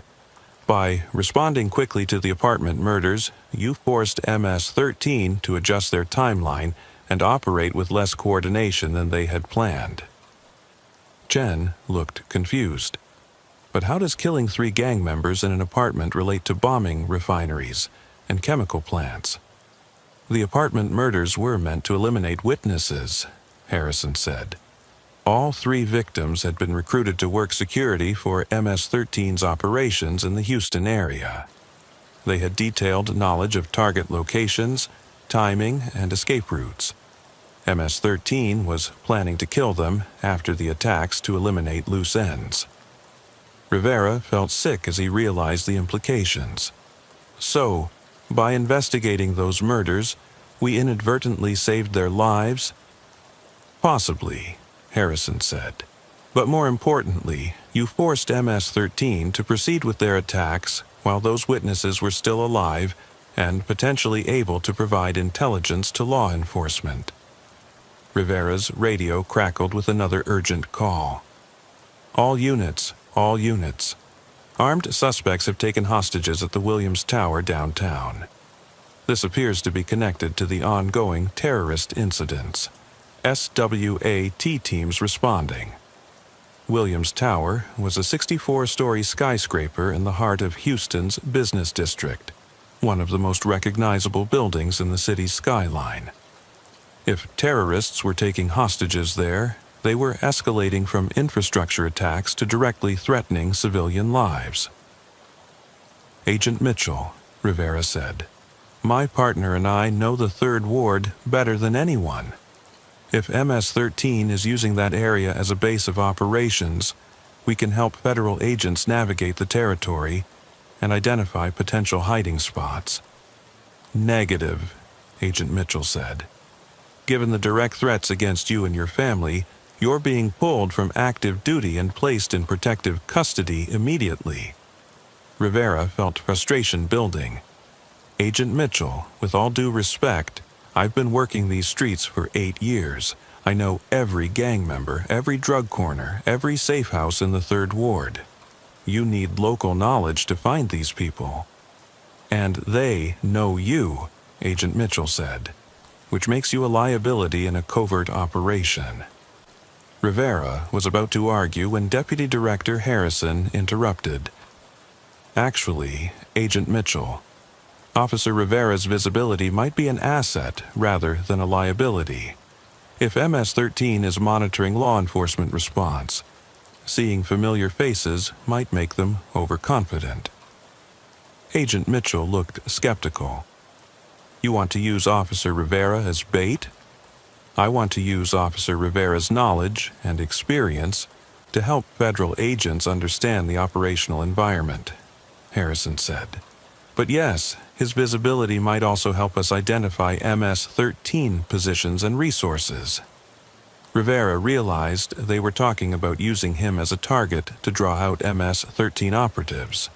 It was risky, but it might be the fastest way to locate and neutralize the terrorist network before they could conduct more attacks. "I'm willing to do it," Rivera said, "but I want assurance that my family is protected." "Already in motion," Harrison said. "Protective details are being dispatched to your home and your partner's family as well." Chen grabbed Rivera's arm. "Marcus, this is insane. You're talking about painting a target on your back."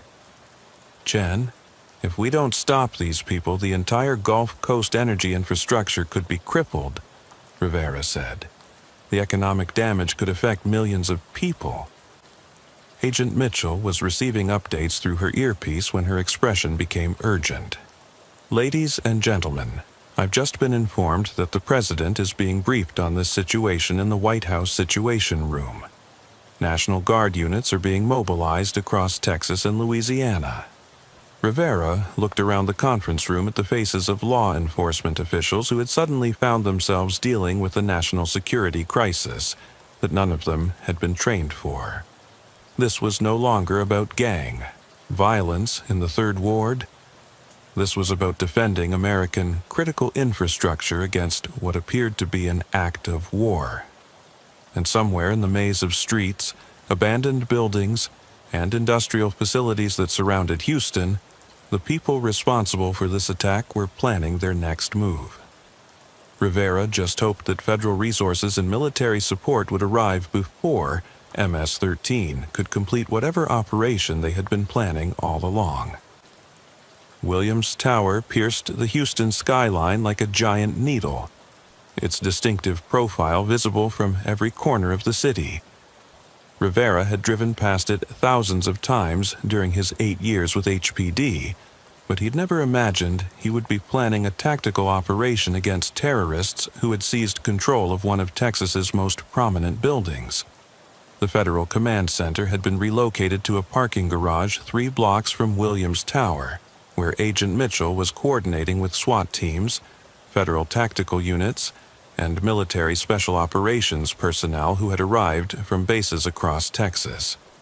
Rivera counted at least 200 law enforcement officers staging for what was clearly going to be the most complex urban operation in Houston's history.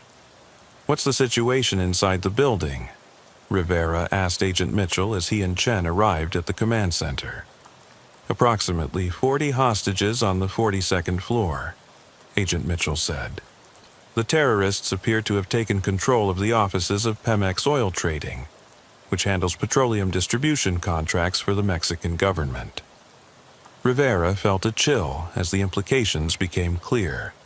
Pemex was Mexico's national oil company, and their Houston office managed billions of dollars in crude oil transactions between Mexico and the United States. If MS-13 was targeting that specific office, they weren't just conducting terrorist attacks, they were trying to disrupt international energy markets. "Any communication from the hostage takers?" Chen asked. "One phone call to local news media," Agent Mitchell said. "They're demanding the release of MS-13 members from federal prisons across the United States, plus safe passage to a country of their choosing. Standard terrorist demands that we obviously can't meet." Deputy Director Harrison appeared beside them, wearing tactical gear and looking like he was preparing for combat operations. "Officer Rivera, we need your assessment of this situation from a local gang perspective. Does this hostage crisis fit with MS-13's typical operational patterns?" Rivera thought about it carefully. MS-13 was known for extreme violence, but their operations usually focused on drug trafficking, human smuggling, and territorial control. Taking hostages in a downtown skyscraper was a dramatic escalation that didn't fit their normal profile. "This feels different," Rivera said. MS-13 usually operates in neighborhoods they control, using intimidation and violence against rival gangs or uncooperative civilians. Taking hostages in a downtown office building exposes them to law enforcement response without providing any strategic advantage. "Unless the hostage crisis isn't about the hostages," Harrison said. "What do you mean?" Chen asked. "Think about it," Harrison said. "Every law enforcement agency in Texas is now focused on Williams Tower. SWAT teams, federal tactical units, military special operations, all concentrated in downtown Houston while petrochemical facilities across the region remain vulnerable to follow-up attacks." Rivera realized Harrison was right. The hostage crisis was another diversion, designed to concentrate law enforcement resources in one location, while MS-13 continued their assault on critical infrastructure. "How many facilities have been attacked so far?" Rivera asked. Agent Mitchell consulted her tablet computer. 31 confirmed incidents across Texas, Louisiana, Mississippi, and Alabama. Damage estimates are approaching $3 billion. Rivera felt overwhelmed by the scale of the operation. $3 billion in damage to petrochemical infrastructure would have ripple effects throughout the American economy, potentially causing gasoline shortages, chemical supply disruptions, and industrial shutdowns that could last for months. "Agent Mitchell," Rivera said, "what if the hostage crisis is designed to keep us here while they attack something even more critical?" "Like what?" Agent Mitchell asked. Rivera was thinking about Houston's role as America's energy capital when the answer hit him. "The refineries that are still operational," he said. "If they can damage enough refining capacity, they can create artificial shortages that would drive energy prices through the roof." Agent Mitchell was making calls on her cell phone when Rivera's radio crackled with a report that confirmed his worst fears. All units. Explosions reported at the ExxonMobil refinery in Baytown. This is the largest refinery complex in the United States. All emergency personnel respond immediately. The ExxonMobil Baytown refinery processed more than 500,000 barrels of crude oil per day, making it one of the most important energy facilities in North America.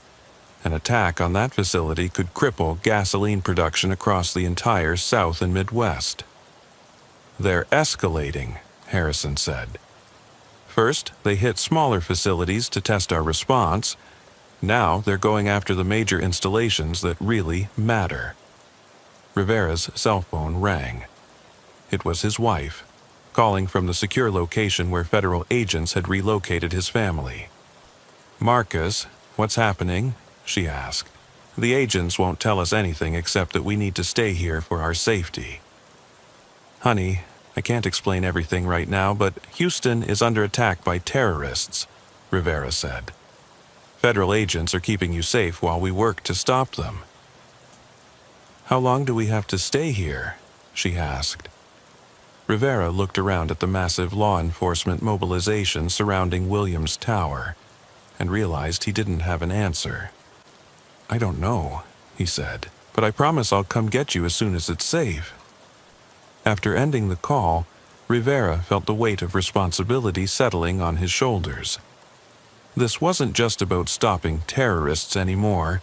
It was about protecting his family and thousands of other innocent people who were caught in the middle of an attack they couldn't understand or escape. Agent Mitchell approached with an update that made the situation even more complex. "We've established communication with the hostage takers," she said. "They're demanding to speak specifically with local law enforcement officers who have been investigating gang activity in the 3rd Ward." "They want to talk to us?" Jen asked. "Specifically, Officer Rivera," Agent Mitchell said. They mentioned him by name. Rivera felt a chill despite the Houston heat.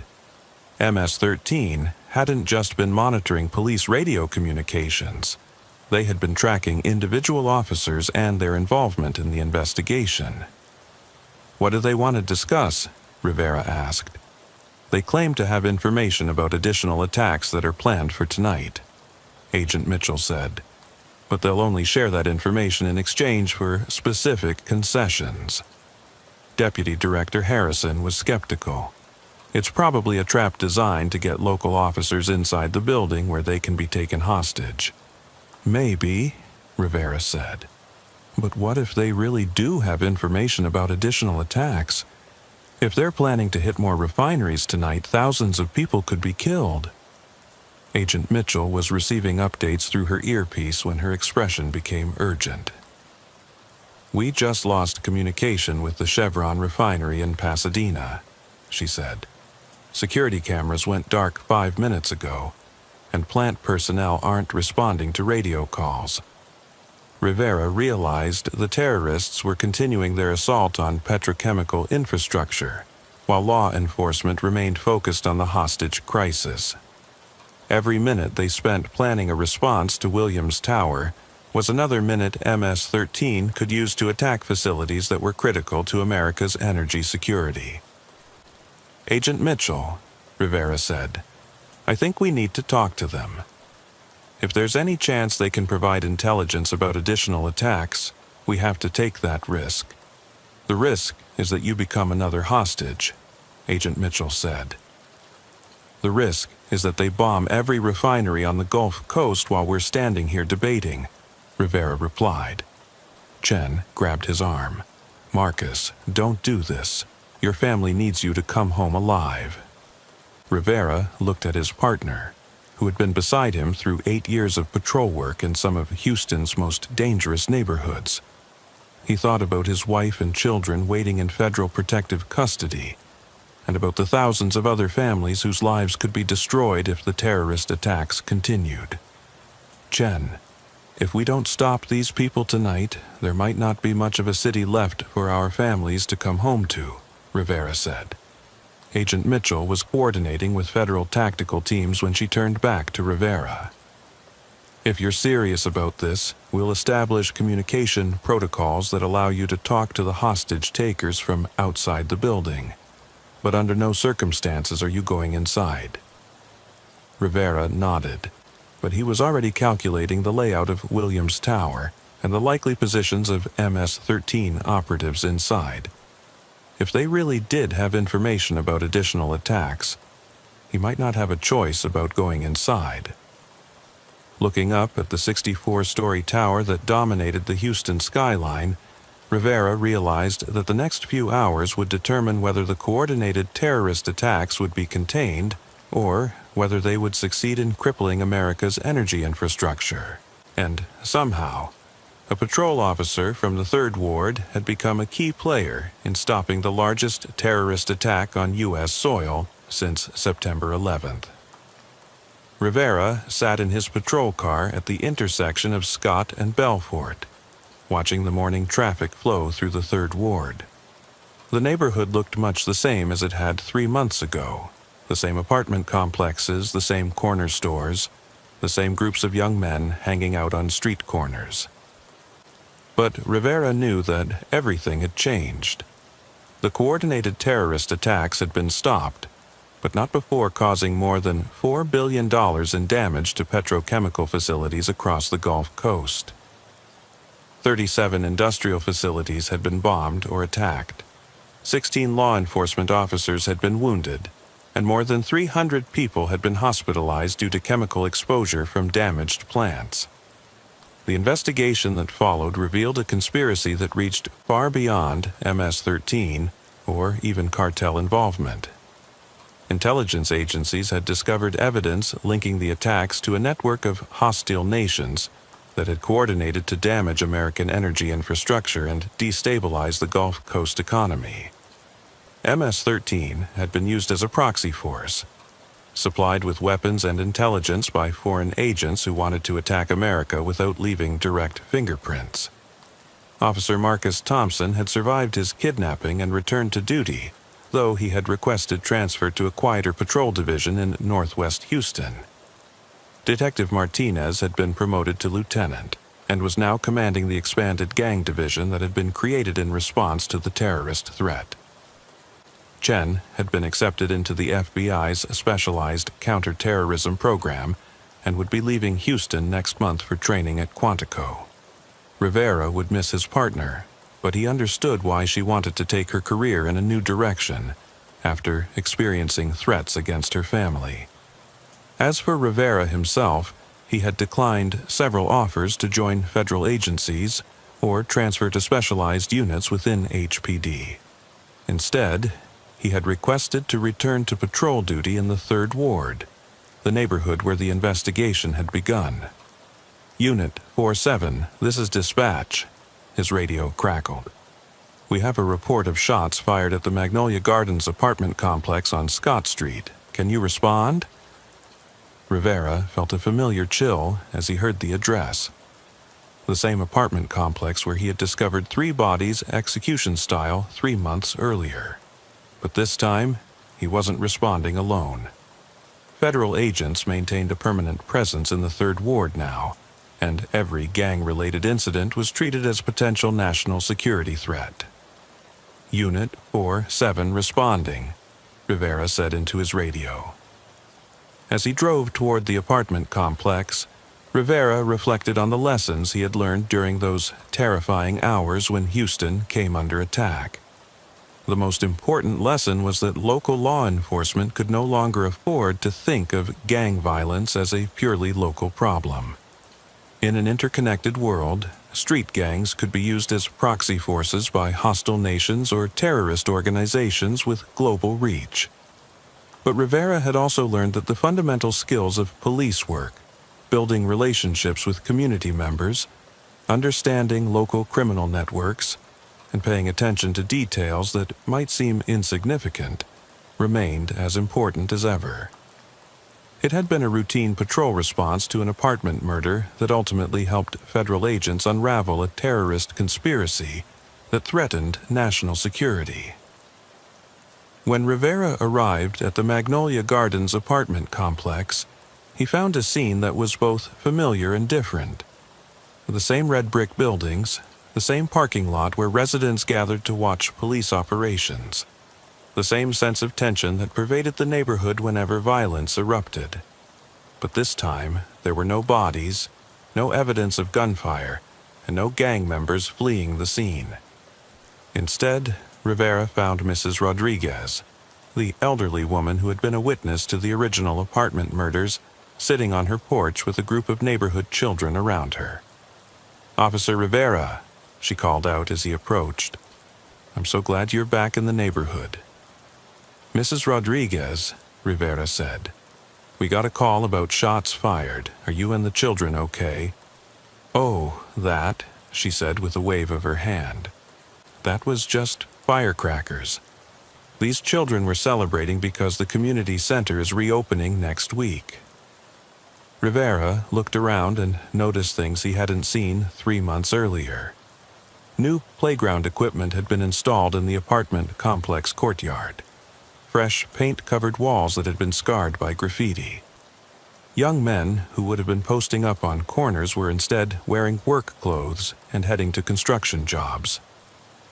"Mrs. Rodriguez," Rivera said, "the neighborhood looks different. Things change when people feel safe," she said. "After what happened here, the city started investing in the community.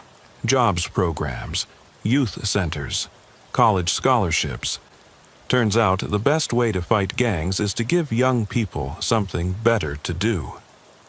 Rivera realized that the terrorist attacks, as devastating as they had been, had also created opportunities for positive change. Federal funding had flowed into communities like the Third Ward, providing resources for education, job training, and community development that had been lacking for decades. As he walked back to his patrol car, Rivera's radio crackled with another call. "Unit 4-7, this is dispatch. We have a report of a suspicious person at the intersection of Wheeler and Blodgett. Caller says individual appears to be conducting surveillance of the area." Wheeler and Blodgett, the corner where MS-13 had conducted their drive-by shooting 3 months earlier. Rivera felt his pulse quicken as he realized that threats to the Third Ward hadn't ended with the arrest of the terrorist network. "Unit 47 responding to Wheeler and Blodgett," Rivera said into his radio.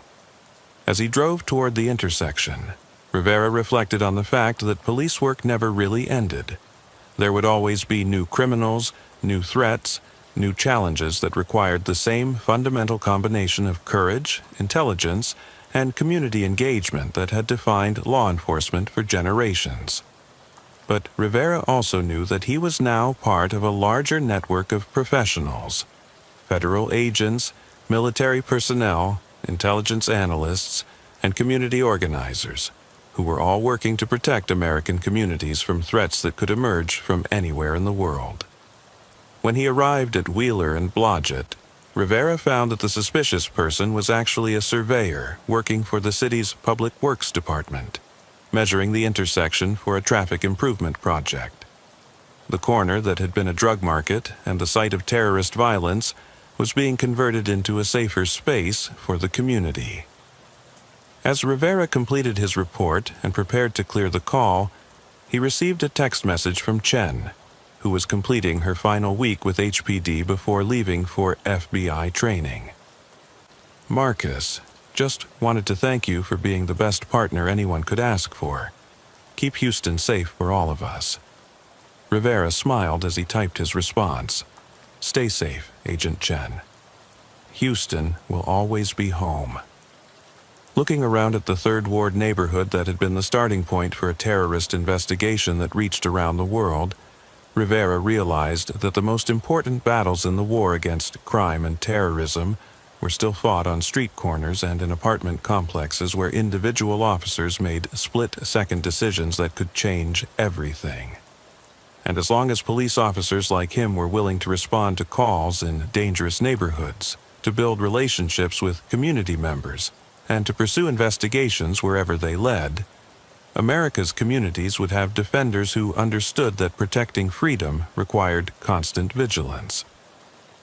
Rivera put his patrol car in drive and headed toward whatever call would come next, knowing that in a city like Houston, there was always more work to be done.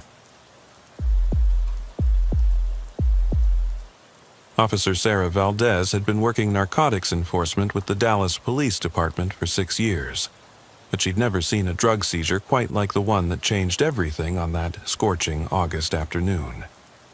The thermometer outside the North Dallas substation read 108 degrees, and the asphalt on Interstate 35 was so hot it was buckling in places, creating mirages that made the highway shimmer like water. The call had come in as a routine traffic stop gone wrong. Officer Tommy Chen from Highway Patrol had pulled over a late-model Suburban with Mexican plates for speeding near the Louisville exit, about 20 miles north of downtown Dallas. What should have been a simple citation had turned into something much more complicated when Chen's drug detection dog had alerted on the vehicle. "Valdez, you need to get up here now." Chen's voice crackled over the radio. "This isn't just a few kilos. This is industrial-scale distribution." Valdez had been a Dallas cop long enough to know that I-35 was one of the primary drug trafficking corridors in the United States. The interstate ran straight from the Mexican border in Laredo to the Canadian border in Minnesota, passing through every major drug market in between. Dallas sat right in the middle of that corridor, making it a natural distribution hub for cartels moving product from Mexico to markets across the Midwest and East Coast. But even experienced narcotics officers rarely encountered the kind of massive seizures that made national news. Most drug interdiction involved smaller amounts, a few pounds of cocaine hidden in spare tires, maybe some heroin concealed in false compartments. The really big shipments usually made it through because they looked too legitimate to attract attention. When Valdez arrived at the traffic stop location, she immediately understood why Chen had called for backup. The black Suburban was sitting on the shoulder of I-35 with its doors and rear hatch wide open, revealing an interior that had been completely modified for drug smuggling. Custom-built compartments lined every available space, each one packed with neatly wrapped packages of what appeared to be pure cocaine. "Jesus Christ," Valdez muttered as she surveyed the haul. "How much are we looking at?" "Preliminary count suggests around 400 kilos, Chen replied. "Street value somewhere north of $20 million. Valdez felt her pulse quicken. A $20 million drug seizure would make headlines across Texas and attract attention from federal agencies that usually operated beyond the reach of local police departments. But it would also put a target on the backs of every officer involved in the bust. "Where's the driver?" Valdez asked. Chen pointed toward his patrol car, where a Hispanic male in his 30s was sitting in the back seat with his hands cuffed behind his back. The man was well-dressed, designer clothes, expensive watch, manicured fingernails, not the typical profile of a drug mule or low-level trafficker. "Says his name is Miguel Santos," Chen said. "Claims he's a legitimate businessman from Nuevo Laredo who was driving to a meeting in Dallas. Says he has no idea how the drugs got in his vehicle." Valdez walked over to Chen's patrol car and studied the suspect through the rear window. Santos was calm, composed, and showed no signs of the nervous behavior typically displayed by people caught with large quantities of illegal drugs. His body language suggested someone who was confident that his situation would be resolved quickly and favorably. "You run his identification yet?" Valdez asked. "That's where it gets interesting," Chen said. "His Mexican driver's license and passport both check out as legitimate. But when I ran his name through our database, it came back flagged by DEA intelligence as a suspected money laundering operative for the Gulf Cartel. The Gulf Cartel was one of Mexico's oldest and most sophisticated criminal organizations, with operations that extended far beyond drug trafficking into kidnapping, human smuggling, and corruption of government officials. If Santos was connected to the Gulf Cartel, this traffic stop had just become a federal case. Valdez's radio crackled with an urgent call that made her blood run cold. "Unit 7-4, this is dispatch. We have reports of shots fired at the Walmart on Forest Lane. Multiple callers reporting automatic weapons fire in the parking lot. All available units respond." Forest Lane was less than 10 miles from their current location, and Walmart parking lots were common locations for drug-related violence when deals went wrong or territorial disputes erupted between competing organizations. "Chen, you thinking this is connected?" Valdez asked. "Has to be," Chen replied. 400 kilos of cocaine doesn't just disappear without someone noticing. If Santos was supposed to deliver that product to distributors in Dallas, there are probably some very unhappy people looking for answers. As if to confirm Chen's theory, Valdez noticed something that made her stomach clench. A late-model Ford F-150 pickup truck had been parked on the opposite side of I-35 for the past 10 minutes, positioned so the occupants could observe the traffic stop. Through her binoculars, she could see at least 2 people in the truck, and one of them appeared to be filming the police operation with a cell phone. "Chen, we've got watchers," Valdez said, pointing toward the pickup truck. Chen followed her gaze and immediately reached for his radio. "Dispatch, this is Unit 5-2. I need additional units for traffic stop surveillance. We have unknown subjects monitoring our location from the northbound side of I-35. Before dispatch could respond, the pickup truck suddenly accelerated and merged into traffic, disappearing into the flow of vehicles heading toward downtown Dallas. But Valdez had gotten the license plate number, and she was already calling it in for a records check. "Truck comes back registered to a shell company in McAllen," dispatch reported back. "Company address is a vacant lot near the border." McAllen was right on the Mexican border, less than 10 miles from Reynosa, which was controlled by the Gulf Cartel. A vehicle registered to a fake company in that area was almost certainly connected to cartel operations. Valdez's cell phone rang. It was Lieutenant Rodriguez from the Narcotics Division. "Valdez, I'm hearing reports about a major seizure on I-35, Lieutenant Rodriguez said. "How major are we talking?" 400 kilos of cocaine, Lieutenant. Maybe more once we get everything properly weighed and tested." There was silence on the other end of the line for a moment. "Valdez, you and Chen need to secure that scene and wait for federal agents. DEA is en route, and they're bringing their own crime scene technicians." "How long until they arrive?" Valdez asked. 20 minutes, maybe 30, Lieutenant Rodriguez said. "But Valdez, I need you to understand something. A seizure this size is going to have consequences. The people who lost this product are going to be looking for someone to blame, and they're going to want their money back."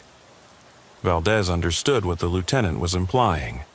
Cartel operations were businesses, and losing $20 million worth of product created debts that had to be paid by someone. If the cartels couldn't recover their drugs or get compensation from whoever was responsible for the loss, they would seek revenge against anyone they perceived as being involved. "Lieutenant, what's our security protocol for something like this?" Valdez asked. "I'm assigning protective details for you and Chen until we can assess the threat level," Lieutenant Rodriguez said. "And I'm recommending that both of you relocate your families to secure locations until this situation is resolved." Valdez felt ice water flowing through her veins. She had been a narcotics officer long enough to know that cartel retaliation could target not just law enforcement officers, but their spouses, children, and extended family members. The cartels used family threats as a way to discourage aggressive enforcement and intimidate officers into backing down from investigations. "Lieutenant, how often do cartels actually follow through on threats against police families?" Valdez asked. "Often enough that we take every threat seriously," Lieutenant Rodriguez replied. "These organizations have unlimited resources and a complete disregard for innocent life. If they decide you're a problem, they won't hesitate to make an example that other officers will remember." As Valdez was talking to Lieutenant Rodriguez, she noticed something that made her heart race. Miguel Santos, the suspect sitting in Chen's patrol car, was smiling. Not the nervous smile of someone trying to appear cooperative, but the confident smile of someone who knew something that the police officers didn't. "Chen," Valdez said, after ending her call with Lieutenant Rodriguez, "look at Santos." Chen turned toward his patrol car and immediately understood what Valdez was seeing. Santos was watching the police activity with the detached interest of someone observing a situation he had been expecting. "You think he wanted to get caught?" Chen asked. "I think this whole thing was orchestrated," Valdez said. 400 kilos of cocaine, a suspect who's too calm, watchers monitoring our response from across the highway. This feels like a setup." "But a setup for what?" Chen asked. Before Valdez could answer, her radio erupted with calls from multiple units across Dallas. Unit 3-7, shots fired at the Home Depot on Skillman Street. Multiple suspects fleeing the scene. Unit 6-2, armed robbery in progress at the Chase Bank on Greenville Avenue. Suspects described as Hispanic males with automatic weapons. Unit 8-1, explosion reported at the truck stop on I-20. Fire department responding. Valdez and Chen looked at each other with growing alarm. Multiple incidents across Dallas, all occurring within an hour of their drug seizure, suggested a coordinated operation designed to stretch police resources thin and create maximum chaos. "They're creating diversions," Valdez said. "While we're focused on this traffic stop, they're hitting targets all over the city." Chen's radio crackled with an urgent call that confirmed Valdez's suspicions. All units. We have reports of a kidnapping at the Galleria Mall. Armed suspects have taken hostages in the food court. This appears to be connected to ongoing incidents across the city. The Galleria was one of Dallas's premier shopping destinations, located in the heart of the city's business district. If armed suspects were taking hostages there, the situation had escalated from drug enforcement to terrorism. Valdez looked at Miguel Santos, who was still sitting calmly in the back of Chen's patrol car with that confident smile on his face. Whatever was happening across Dallas, Santos had been expecting it. "Chen, I think we just stumbled into something a lot bigger than a drug seizure," Valdez said. "Like what?" Chen asked. Valdez was studying the packages of cocaine visible in Santos's vehicle when the answer became clear. Each package was marked with the same distinctive logo, a stylized eagle with spread wings. She had seen that logo before in DEA intelligence briefings about Gulf cartel operations. But more importantly, she remembered seeing it in a briefing about a new cartel strategy of using high-profile drug seizures to distract law enforcement while conducting other criminal operations in the same city.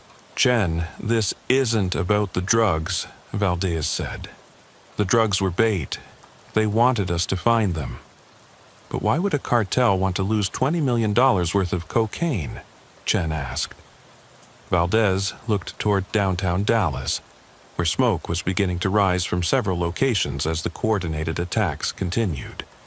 "Because whatever they're really doing is worth a lot more than $20 million. The DEA field office in Dallas occupied 3 floors of a nondescript building in the medical district, designed to blend in with the surrounding hospitals and research facilities. Valdez had been there several times for joint task force meetings, but never as the primary officer on a case that had attracted federal attention at the highest levels. Special Agent Maria Contreras had been tracking Gulf cartel operations in Texas for 8 years, building cases that had resulted in dozens of arrests and hundreds of millions of dollars in seized assets. But when she examined the evidence from the I-35 traffic stop, her expression suggested she was seeing something that genuinely worried her. "Officer Valdez, this seizure doesn't fit the Gulf cartel's normal operational patterns," Agent Contreras said as she studied photographs of Santos's vehicle. "They typically use multiple smaller shipments to minimize losses if one gets intercepted. 400 kilos in a single vehicle represents a massive operational risk." "Unless they wanted it to be intercepted," Valdez suggested. "That's exactly what I'm thinking," Agent Contreras said. "But the question is why. What could the Gulf Cartel accomplish by deliberately sacrificing $20 million worth of cocaine? Valdez had been thinking about that question since the coordinated attacks began across Dallas. The pattern of incidents, armed robberies, explosions, hostage situations, suggested something more sophisticated than typical cartel retaliation for a drug seizure. Agent Contreras, what if the drug seizure was designed to draw law enforcement attention away from something else? Valdez asked. Like what? Agent Contreras asked. Like moving something more valuable than cocaine through Dallas while we were focused on the traffic stop, Valdez said. Agent Contreras pulled up a digital map of Dallas on her computer screen, showing the locations of all the incidents that had occurred since Santos's arrest. The pattern that emerged was revealing.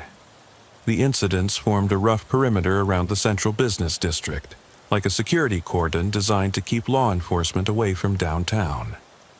Look at this, Agent Contreras said, pointing to the map.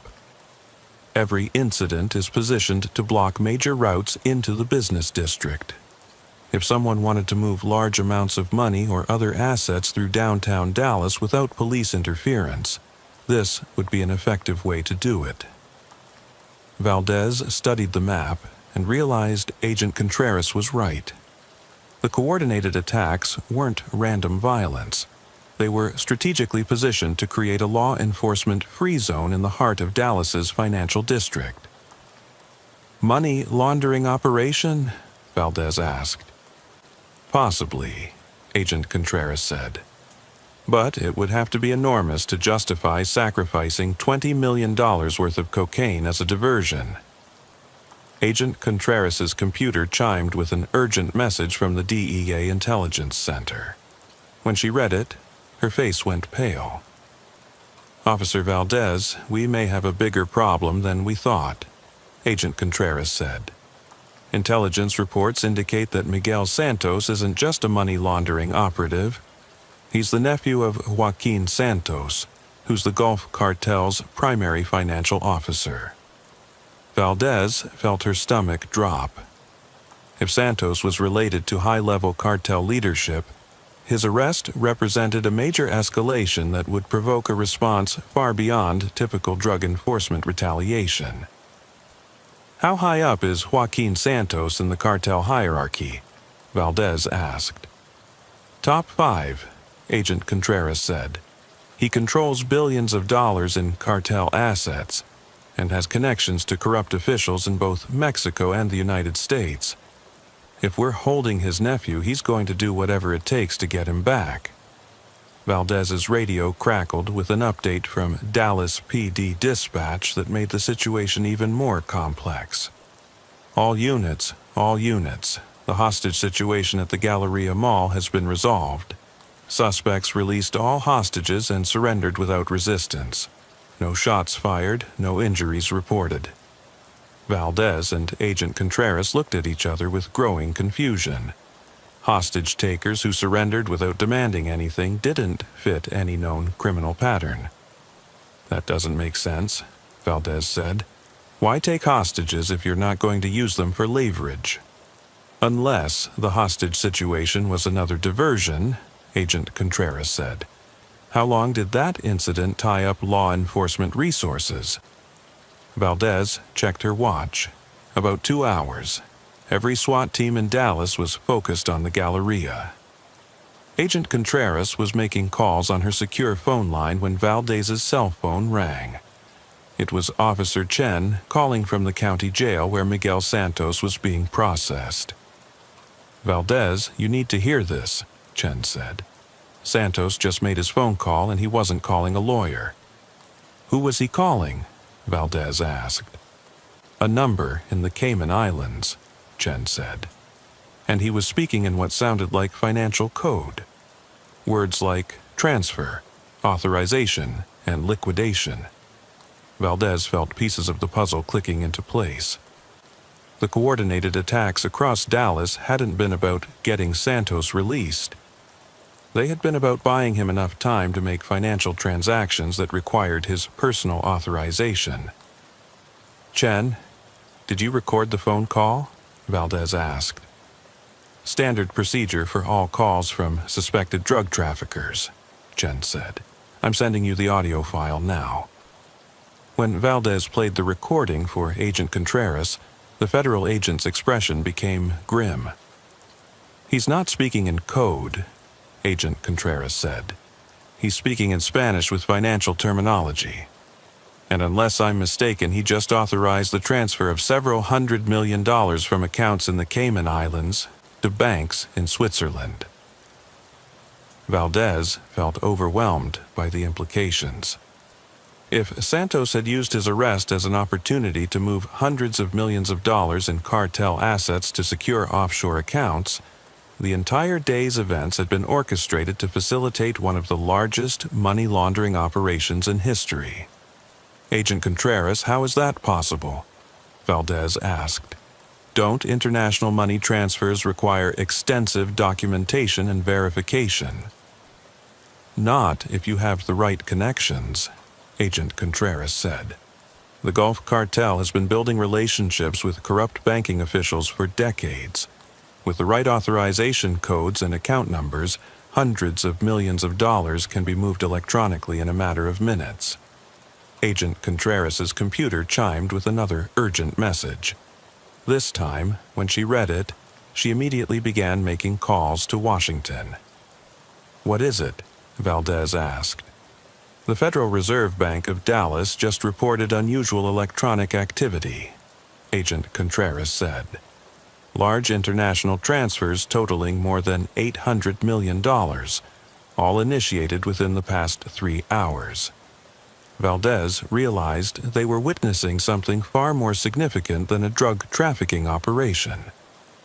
The Gulf Cartel had used Santos's arrest as cover for moving nearly $1 billion in criminal proceeds through the American financial system.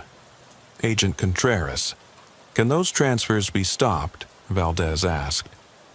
Not once they're completed, Agent Contreras said. International banking regulations make it almost impossible to reverse legitimate transfers, even if the source of the funds is criminal. Valdez's radio erupted with reports from units across Dallas that the coordinated attacks were ending as suddenly as they had begun. Unit 4-3. Suspects at the Home Depot have fled the scene. No shots fired, no injuries reported. Unit 7-1. Explosion at the truck stop appears to have been a controlled detonation. No casualties, minimal property damage. Unit 2-6. Bank robbery suspects have released hostages and disappeared. No weapons fired, all civilians safe. The pattern was clear. Every incident had been designed to create maximum law enforcement response with minimum actual violence. The goal hadn't been to cause casualties or property damage, but to occupy police resources while financial transactions were completed. They played us, Valdez said. The whole thing was a diversion to buy Santos time to move cartel money. And it worked, Agent Contreras said. By the time we realized what was happening, the transfers were already complete. Valdez felt anger building alongside her frustration. She had been a narcotics officer for 6 years, working to disrupt drug trafficking operations and protect her community from the violence associated with cartel activities. But instead of striking a blow against organized crime, she had inadvertently facilitated one of the largest money laundering operations in American history. Agent Contreras, what happens now? Valdez asked. Now, we try to trace where that money went and who helped them move it, Agent Contreras said. But Officer Valdez, I need you to understand something.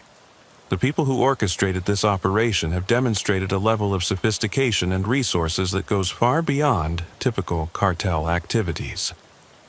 What are you saying? Valdez asked. I'm saying that you and Officer Chen may have stumbled into something that threatens national security, Agent Contreras said. And that means you're both going to need federal protection until we can assess the full scope of this operation. Valdez looked out the window of the DEA field office at the Dallas skyline. where normal afternoon traffic was resuming as the coordinated attacks ended. Somewhere in those office buildings and financial institutions, nearly $1 billion in criminal proceeds had just been electronically transferred to accounts around the world.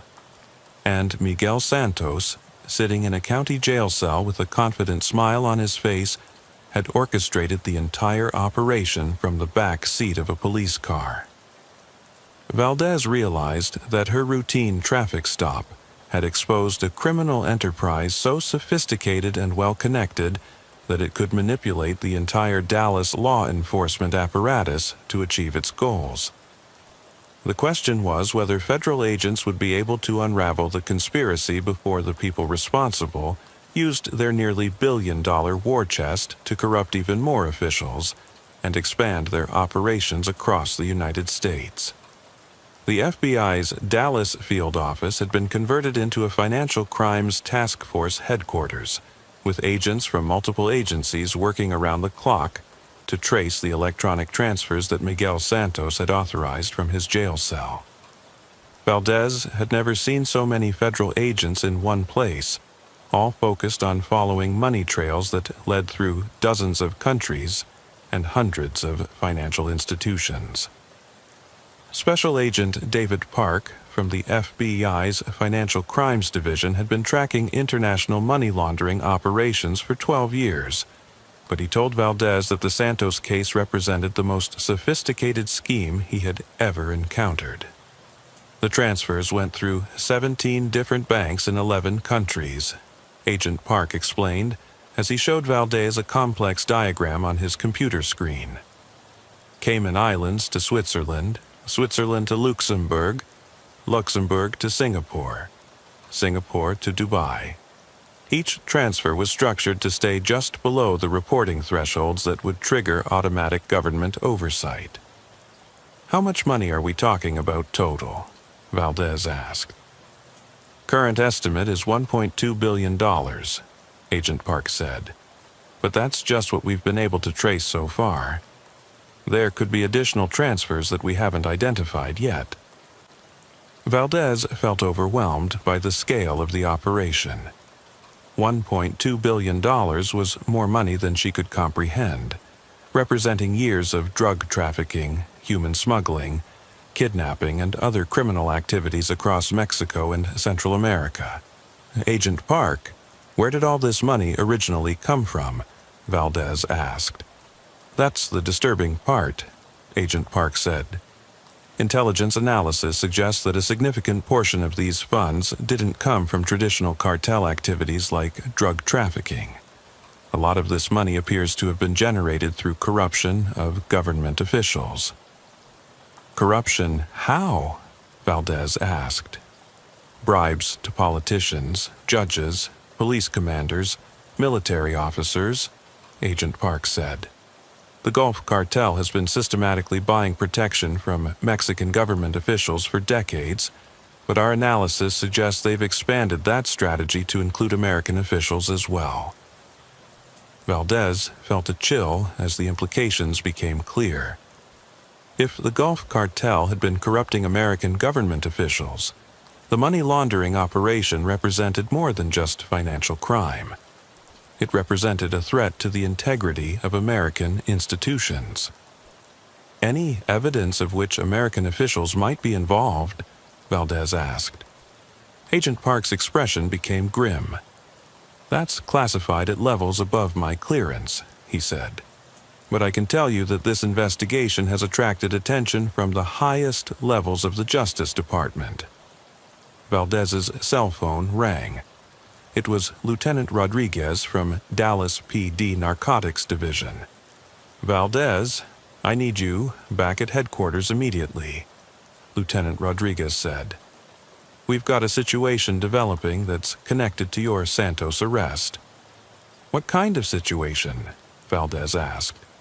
"The kind that involves internal affairs and federal prosecutors," Lieutenant Rodriguez said. "How quickly can you get here?" 20 minutes later, Valdez was sitting in Lieutenant Rodriguez's office alongside Agent Contreras from the DEA. and a woman she didn't recognize wearing a dark suit and federal identification badge. Officer Valdez, this is Assistant U.S. Attorney Patricia Williams, Lieutenant Rodriguez said. She's been assigned to prosecute the Santos case, but some new information has come to light that complicates the situation. What kind of new information? Valdez asked. Information suggesting that Miguel Santos's arrest wasn't as random as it appeared.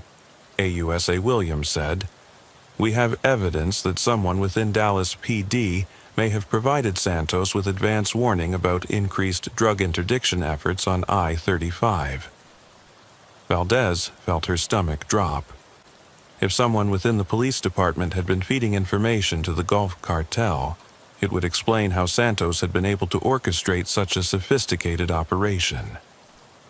What evidence? Valdez asked. AUSA Williams opened a folder and removed several printed emails. These communications were recovered from Santos's cell phone, she said. They showed detailed discussions about police patrol schedules, drug interdiction protocols, and specific officers assigned to highway enforcement. Valdez examined the emails and realized they contained information that would only be available to someone with access to internal police communications and scheduling systems. Any idea who sent these emails? Valdez asked. The emails were sent from an encrypted account that we haven't been able to trace, AUSA Williams said. But the level of detail suggests someone with significant access to police operations. Agent Contreras leaned forward in her chair. Officer Valdez, I need to ask you some questions about your assignment to the Santos traffic stop. How did you end up responding to Officer Chen's call for assistance? Standard protocol, Valdez said. Chen called for narcotics division support when his drug dog alerted on the vehicle. I was the closest available narcotics officer. But how did Chen know to call specifically for narcotics division support? Agent Contreras asked. Traffic stops don't usually involve specialized units unless there's a specific reason. Valdez thought back to the traffic stop and realized Agent Contreras was right. Chen had called for narcotics division assistance before he had even searched the vehicle, almost as if he had been expecting to find drugs. You think Chen was involved? Valdez asked. We're investigating all possibilities, AUSA Williams said.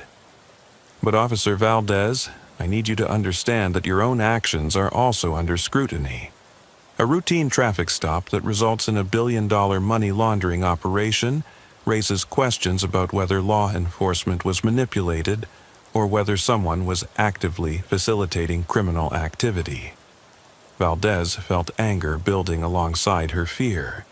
She had been doing her job professionally and by the book, but now she was being treated as a suspect in a conspiracy she didn't understand. AUSA Williams, are you suggesting I was involved in facilitating this operation? Valdez asked. I'm not suggesting anything, AUSA Williams said, but I am telling you that this investigation will examine every aspect of how the Santos arrest was handled, including your actions and decisions. Lieutenant Rodriguez stood up from behind his desk.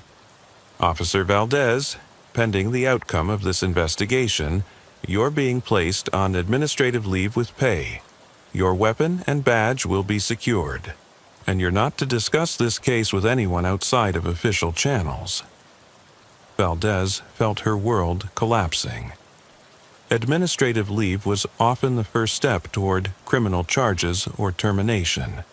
6 years of dedicated police work was being called into question because she had responded professionally to what appeared to be a routine drug interdiction call. Lieutenant, I followed protocol exactly, Valdez said. I didn't do anything wrong. I believe you, Lieutenant Rodriguez said. But Officer Valdez, this case has implications that go far beyond Dallas PD. Federal investigators need to be absolutely certain that no law enforcement personnel were compromised by cartel influence. As Valdez left police headquarters without her badge and weapon for the first time in 6 years, she realized that Miguel Santos had achieved something even more destructive than moving $1.2 billion in criminal proceeds. He had created suspicion and distrust within the law enforcement agencies that were supposed to protect the community from people like him.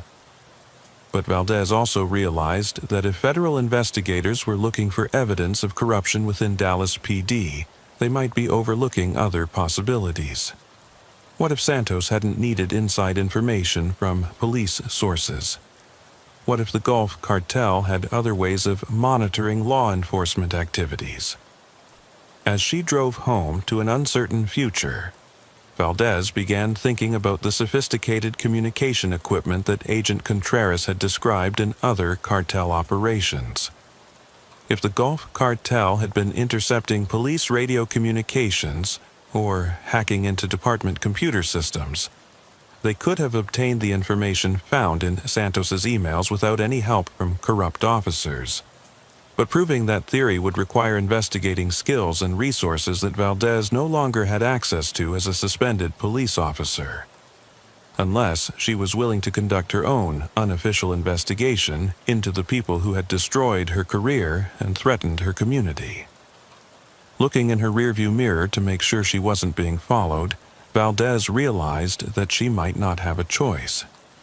Valdez had been off the force for 2 weeks when she got the call that changed everything. She was sitting in her apartment, scrolling through job postings for private security companies, and wondering if her law enforcement career was over, when her cell phone rang with a number she didn't recognize. "Officer Valdez?" The voice was male, middle-aged, with a slight Hispanic accent. "My name is Carlos Mendoza. I think we need to talk." "I'm not an officer anymore," Valdez said, "and I don't talk to people I don't know." "I know who you are," Mendoza said, "and I know what really happened with Miguel Santos.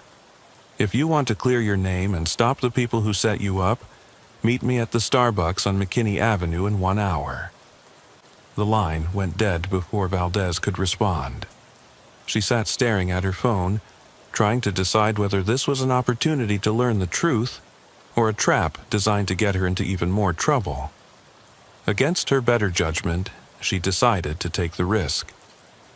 The Starbucks on McKinney Avenue was in the heart of Dallas's trendy uptown district, surrounded by high-rise condominiums and expensive restaurants. Valdez arrived early and positioned herself where she could observe everyone entering the coffee shop while maintaining a clear exit route if the meeting turned dangerous. Carlos Mendoza was exactly what she had expected. A man in his 50s wearing an expensive suit and carrying himself with the confidence of someone accustomed to wielding power. But there was something in his eyes that suggested he had seen too much violence for someone in legitimate business. "Officer Valdez," Mendoza said as he sat down across from her, "thank you for coming." "It's just Valdez now," she said, "and I haven't decided whether I'm staying, so talk fast." "I used to work for the Gulf Cartel," Mendoza said. "Financial operations, money laundering, corruption of government officials. I did it for 15 years before I realized that the organization I was serving was destroying everything I cared about." Valdez studied Mendoza's face, looking for signs of deception. "If you're telling the truth, why are you still alive?" "Cartels don't usually let people retire with their knowledge intact." "Because I have insurance," Mendoza said. "Documentation of every financial transaction, every corrupt official, every criminal operation I was involved in. If something happens to me, that information gets released to law enforcement agencies in both Mexico and the United States." "What does this have to do with Miguel Santos?" Valdez asked. "Miguel Santos isn't just a financial officer for the Gulf Cartel," Mendoza said. "He's the point man for a new strategy designed to corrupt American law enforcement agencies from the inside." Valdez felt her pulse quicken. What kind of strategy? Instead of bribing individual officers or officials, The cartel has been systematically infiltrating law enforcement databases and communication systems, Mendoza said. They can monitor police radio traffic, access criminal intelligence files, and even manipulate dispatch systems to influence how officers respond to incidents. The implications were staggering. If the Gulf Cartel had been hacking into police computer systems, they could have orchestrated Santos's arrest without any help from corrupt officers. How is that possible? Valdez asked. The same way any sophisticated cyber-criminal organization operates, Mendoza said. They recruit computer experts, purchase advanced hacking software, and target vulnerable systems that haven't been properly secured. Mendoza pulled out a laptop computer and showed Valdez a series of technical documents that she didn't fully understand. But the basic concept was clear. The Gulf Cartel had been using cyber warfare techniques to gather intelligence on law enforcement activities. This shows that the cartel has been monitoring Dallas PD communications for at least 6 months, Mendoza said. They knew about increased drug interdiction efforts on I-35 because they were intercepting internal police communications. Why are you telling me this? Valdez asked. Because Miguel Santos's operation was just a test run, Mendoza said. The cartel is planning something much bigger, and they need law enforcement agencies to be distracted by internal investigations and corruption allegations. Valdez realized that the federal investigation into possible police corruption was playing right into the cartel's hands. While FBI agents and internal affairs investigators were focused on finding corrupt officers who didn't exist, the real criminal organization was preparing for their next operation. What kind of operation? Valdez asked. A coordinated attack on American financial institutions designed to destabilize the entire banking system, Mendoza said. They've been using the $1.2 billion they laundered through Santos to purchase cyber warfare capabilities that could shut down electronic banking networks across the Southwest. Valdez felt overwhelmed by the scope of what Mendoza was describing. An attack on banking systems could affect millions of people and cause economic damage that would dwarf the losses from any previous terrorist attack. When is this supposed to happen? Valdez asked. Soon, Mendoza said. But I don't know the exact timeline. That information is restricted to the cartel's senior leadership. Valdez was processing this information when her cell phone rang. It was Agent Contreras from the DEA. Valdez, where are you? Agent Contreras asked. We need to talk immediately. I'm not available for questions, Valdez said. Remember, I'm suspended from the force and under investigation. This isn't about the investigation, Agent Contreras said. This is about a credible threat against your life. Intelligence indicates that Gulf Cartel operatives are planning to eliminate anyone who can connect them to the Santos operation. Valdez looked at Mendoza, who was listening to her phone conversation with obvious concern. Agent Contreras, how credible is this threat? Valdez asked. Credible enough that we're implementing protective custody protocols immediately, Agent Contreras said. Where are you right now? Valdez realized she was facing a critical decision. She could trust federal agents who had been investigating her for corruption, or she could trust a former cartel operative who claimed to have information that could clear her name and prevent a major attack on American financial institutions. Agent Contreras, I need some time to think about this, Valdez said. Valdez, you don't have time, Agent Contreras said. These people have unlimited resources and no regard for innocent life. If they've decided you're a threat, they won't hesitate to kill you. After ending the call, Valdez looked at Mendoza with new understanding. You knew about the threat against my life, didn't you? I knew it was a possibility, Mendoza said. The cartel eliminates anyone who can expose their operations. But Officer Valdez, I also know how to help you stay alive long enough to stop what they're planning." "How?" Valdez asked. "By helping you gather evidence that proves your innocence while also documenting the cartel's cyber warfare capabilities," Mendoza said. "But it will require you to trust me completely and follow my instructions exactly." Valdez studied Mendoza's face, trying to decide whether he was offering salvation or leading her into a trap.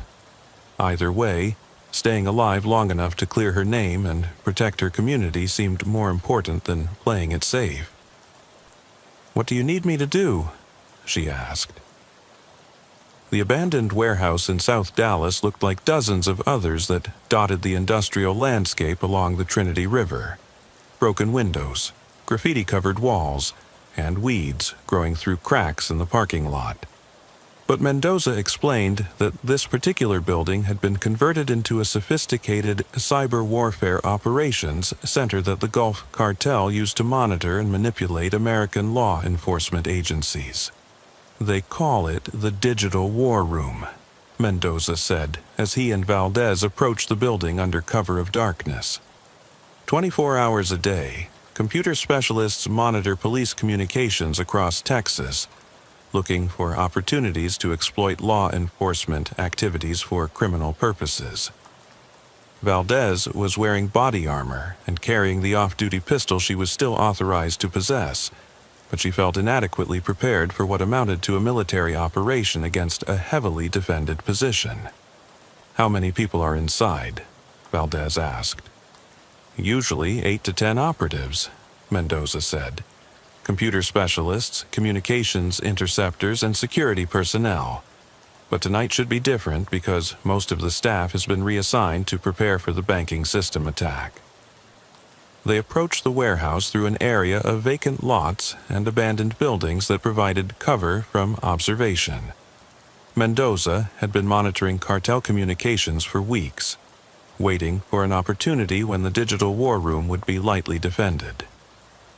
"Mendoza, if we get caught doing this, both of us are going to end up dead," Valdez said. "If we don't do this, thousands of innocent people are going to lose their life savings when the cartel crashes the banking system," Mendoza replied. "Sometimes you have to choose between personal safety and protecting the community." As they reached the warehouse, Valdez could see light coming from windows on the second floor, along with the faint hum of electronic equipment. The building was definitely occupied, but the parking lot contained only 2 vehicles instead of the usual 5 or 6 that Mendoza had observed during previous surveillance. "2 guards, maximum," Mendoza whispered. "The rest of the staff is probably at the primary operations center preparing for the banking attack." They entered the warehouse through a service door that Mendoza had disabled earlier in the week. The first floor was empty except for old machinery and industrial debris, but they could hear voices and electronic sounds from the floor above. As they climbed a metal staircase to the second floor, Valdez realized she was about to see evidence of criminal activities that most law enforcement officers never encountered. The Gulf Cartel's cyber warfare capabilities represented a new form of organized crime that combined traditional criminal violence with sophisticated technology. The second floor had been completely renovated into a modern operations center, with banks of computer monitors displaying real-time feeds from police radio communications across Texas. Valdez could see screens showing Dallas PD dispatch calls, Harris County Sheriff communications, and even federal agency radio traffic. "Jesus Christ," Valdez whispered.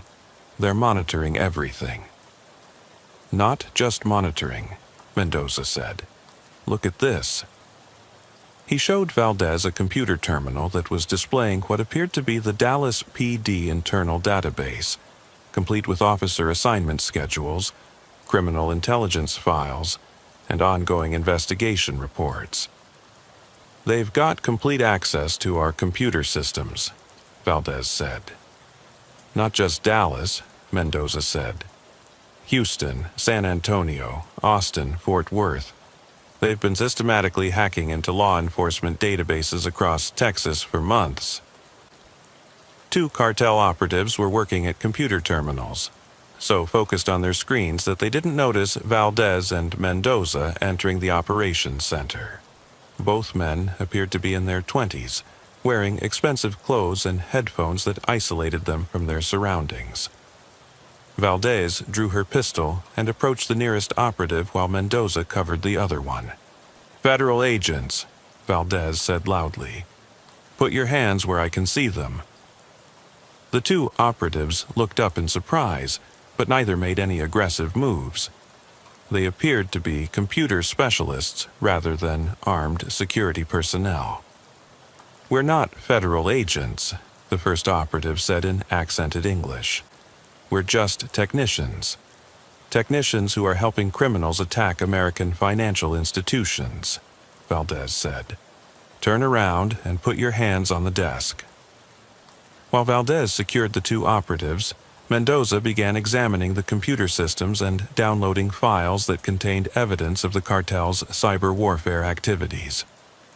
"Valdez, you need to see this," Mendoza said. "They've got detailed plans for attacking banking networks across the Southwest. ATM systems, credit card processing, electronic fund transfers. They're planning to shut down everything simultaneously." Valdez examined the computer screens and realized the scope of the planned attack was even larger than Mendoza had initially described. The cartel wasn't just planning to disrupt banking systems. They were planning to steal billions of dollars during the chaos that would follow the system shutdowns. "When is this supposed to happen?" Valdez asked. "According to these files, tomorrow morning during peak banking hours," Mendoza said. "They want to maximize the number of people affected and the amount of money they can steal." Valdez's radio crackled with a call that made her blood run cold. All units. We have reports of explosions at the Federal Reserve Bank of Dallas. This appears to be a coordinated terrorist attack. All available personnel respond immediately." The Federal Reserve Bank was the nerve center of the regional banking system, responsible for processing electronic transactions worth billions of dollars every day. An attack on that facility could cripple financial networks across the entire Southwest. "They started early," Mendoza said. "The explosions are probably just diversions to draw law enforcement away from their real target." "Which is what?" Valdez asked. "The electronic banking networks themselves," Mendoza said. "While police and federal agents are responding to explosions at the Federal Reserve Building, cartel computer specialists are using malware to crash banking systems across the region." Valdez realized they were witnessing the beginning of the largest cyber attack on American financial institutions in history. But instead of being able to help coordinate a law enforcement response, she was stuck in an abandoned warehouse with evidence that might not be believed by federal agents who already suspected her of corruption. "Mendoza, we need to get this information to law enforcement immediately," Valdez said. "Not yet," Mendoza said. "If we turn this over to federal agents now, they'll focus on questioning us instead of stopping the attack. We need to gather enough evidence to prove your innocence and document the cartel's cyber warfare capabilities." As Mendoza continued downloading files from the cartel's computer systems, Valdez monitored police radio communications and realized the attack was expanding beyond Dallas. Reports were coming in of similar incidents in Houston, San Antonio, and Austin, coordinated attacks designed to overwhelm law enforcement while the cartel executed their cyber warfare operation. "Mendoza, how long do we have before they realize this facility has been compromised?" Valdez asked. "Maybe an hour," Mendoza said, "but that should be enough time to download everything we need." Valdez was watching the computer screens when she noticed something that made her stomach clench. One of the displays was showing real-time feeds from security cameras inside Dallas PD headquarters, including views of the Narcotics Division offices and the Communications Center. "They've got cameras inside police headquarters," Valdez said. "That's how they knew exactly when to arrest Miguel Santos," Mendoza said. "They were monitoring police activities in real time and could adjust their operations based on law enforcement response. The implications were staggering. If the Gulf Cartel had been able to place surveillance equipment inside police facilities, they could monitor any law enforcement operation and take countermeasures to protect their criminal activities."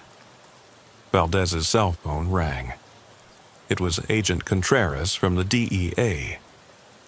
"Valdez, we know where you are," Agent Contreras said. "You're in extreme danger, and you need federal protection immediately." "Agent Contreras, I'm gathering evidence that will prove the cartel has been conducting cyber warfare against law enforcement agencies," Valdez said. "Valdez, get out of there now," Agent Contreras said. "Intelligence indicates that cartel security forces are en route to your location." Valdez looked at Mendoza, who was still downloading files from the computer systems. "How much more time do you need?" 5 more minutes, Mendoza said. "But Officer Valdez, if we don't finish this download, we'll never be able to prove how the cartel has been manipulating law enforcement agencies." Through the warehouse windows, Valdez could see vehicle headlights approaching the building. The cartel security forces that Agent Contreras had warned about were arriving faster than expected. "Mendoza, we're out of time," Valdez said. "Then we finish this the hard way," Mendoza replied, drawing a pistol from inside his jacket. Valdez realized she was about to be caught in a gunfight between federal agents trying to rescue her and cartel operatives trying to eliminate her. Either way, her chances of survival were rapidly diminishing. But if the evidence they had gathered could prevent the cartel from crashing American banking systems and stealing billions of dollars, the risk might be worth taking. The firefight lasted exactly 7 minutes, but it felt like hours to Valdez as she crouched behind an overturned desk while bullets shattered computer monitors and punched holes in the warehouse walls around her. The cartel security team had arrived with military-grade weapons and the tactical training to use them effectively, but they hadn't expected to encounter federal agents who were equally well-armed and prepared.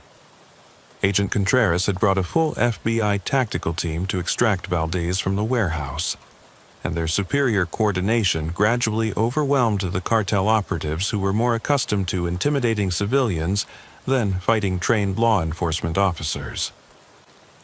When the shooting finally stopped, 3 cartel operatives were dead, and 2 others were wounded and in custody.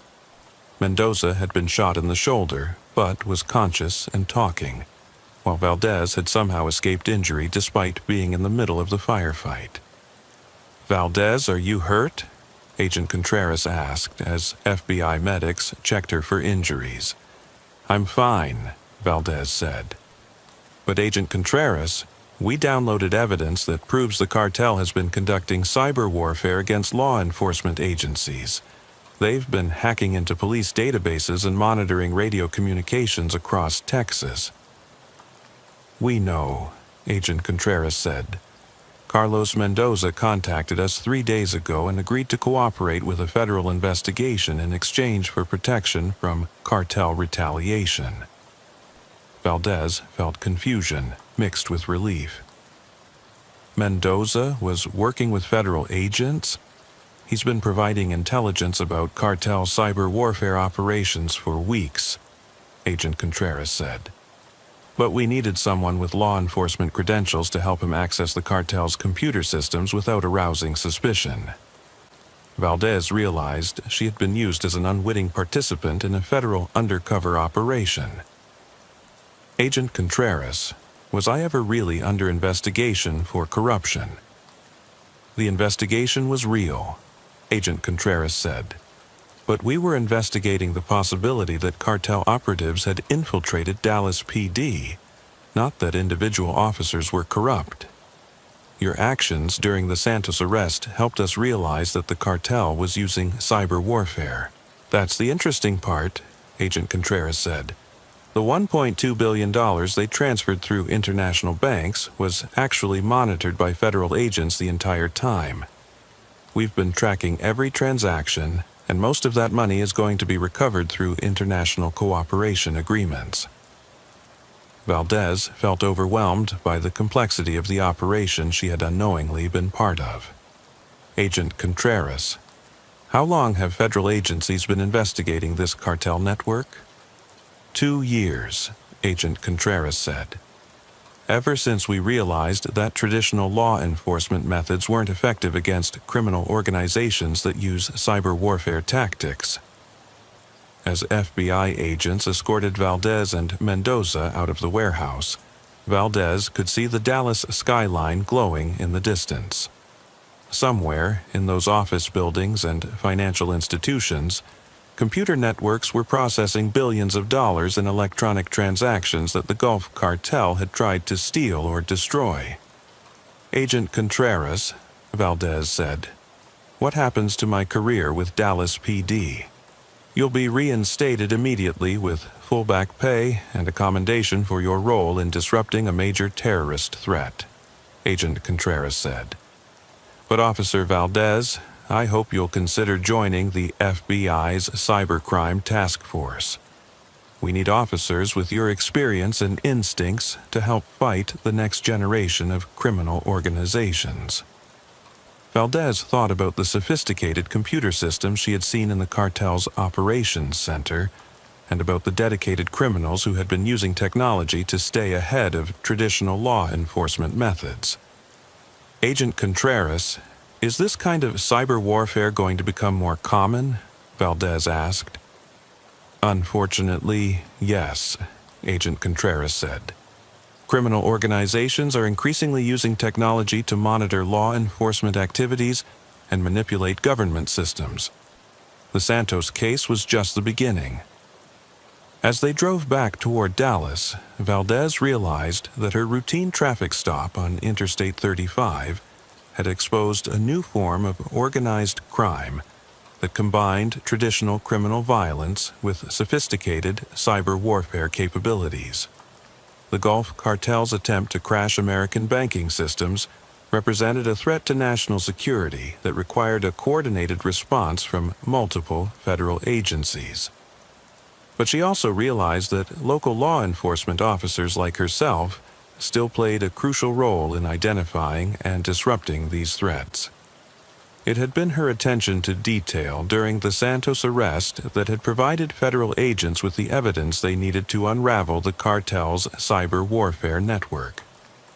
Looking at the city lights of Dallas spread out below them, Valdez understood that the next generation of police work would require officers who could navigate both the streets and the digital networks that increasingly connected all aspects of modern life. The question was whether law enforcement agencies would be able to adapt quickly enough to stay ahead of criminal organizations that had unlimited money and no regard for the innocent people who would be hurt by their actions. But for now, at least one major threat had been neutralized, and the American financial system was secure from the Gulf Cartel's cyber warfare capabilities. And Officer Sarah Valdez had her badge back, along with a new understanding of the evolving challenges that would define law enforcement in the 21st century. 3 months later, Valdez was working with the FBI's Dallas Cybercrime Task Force, using her street-level experience to help federal agents understand how traditional criminal organizations were adapting to use digital technology. Miguel Santos had been convicted on federal terrorism charges and sentenced to life in prison without parole, while his uncle, Joaquin Santos, had been captured in Mexico and extradited to face charges in American courts. The $1.2 billion in laundered money had been recovered and returned to the victims of cartel violence across Mexico and Central America, providing resources for community development and law enforcement training in areas that had been devastated by criminal organizations. But Valdez knew that other cartels were watching and learning from the Gulf Cartel's mistakes. The next cyber warfare attack would be more sophisticated, better coordinated, and potentially more successful than the operation she had helped to stop. The war between law enforcement and organized crime was evolving into a digital battlefield, where victory would depend on which side could more effectively combine traditional investigative skills with cutting-edge technology. And somewhere in the maze of computer networks that connected financial institutions across the world, the next generation of criminals was already planning their attack on the systems that kept American society functioning safely and securely. Officer Sarah Valdez was ready for them,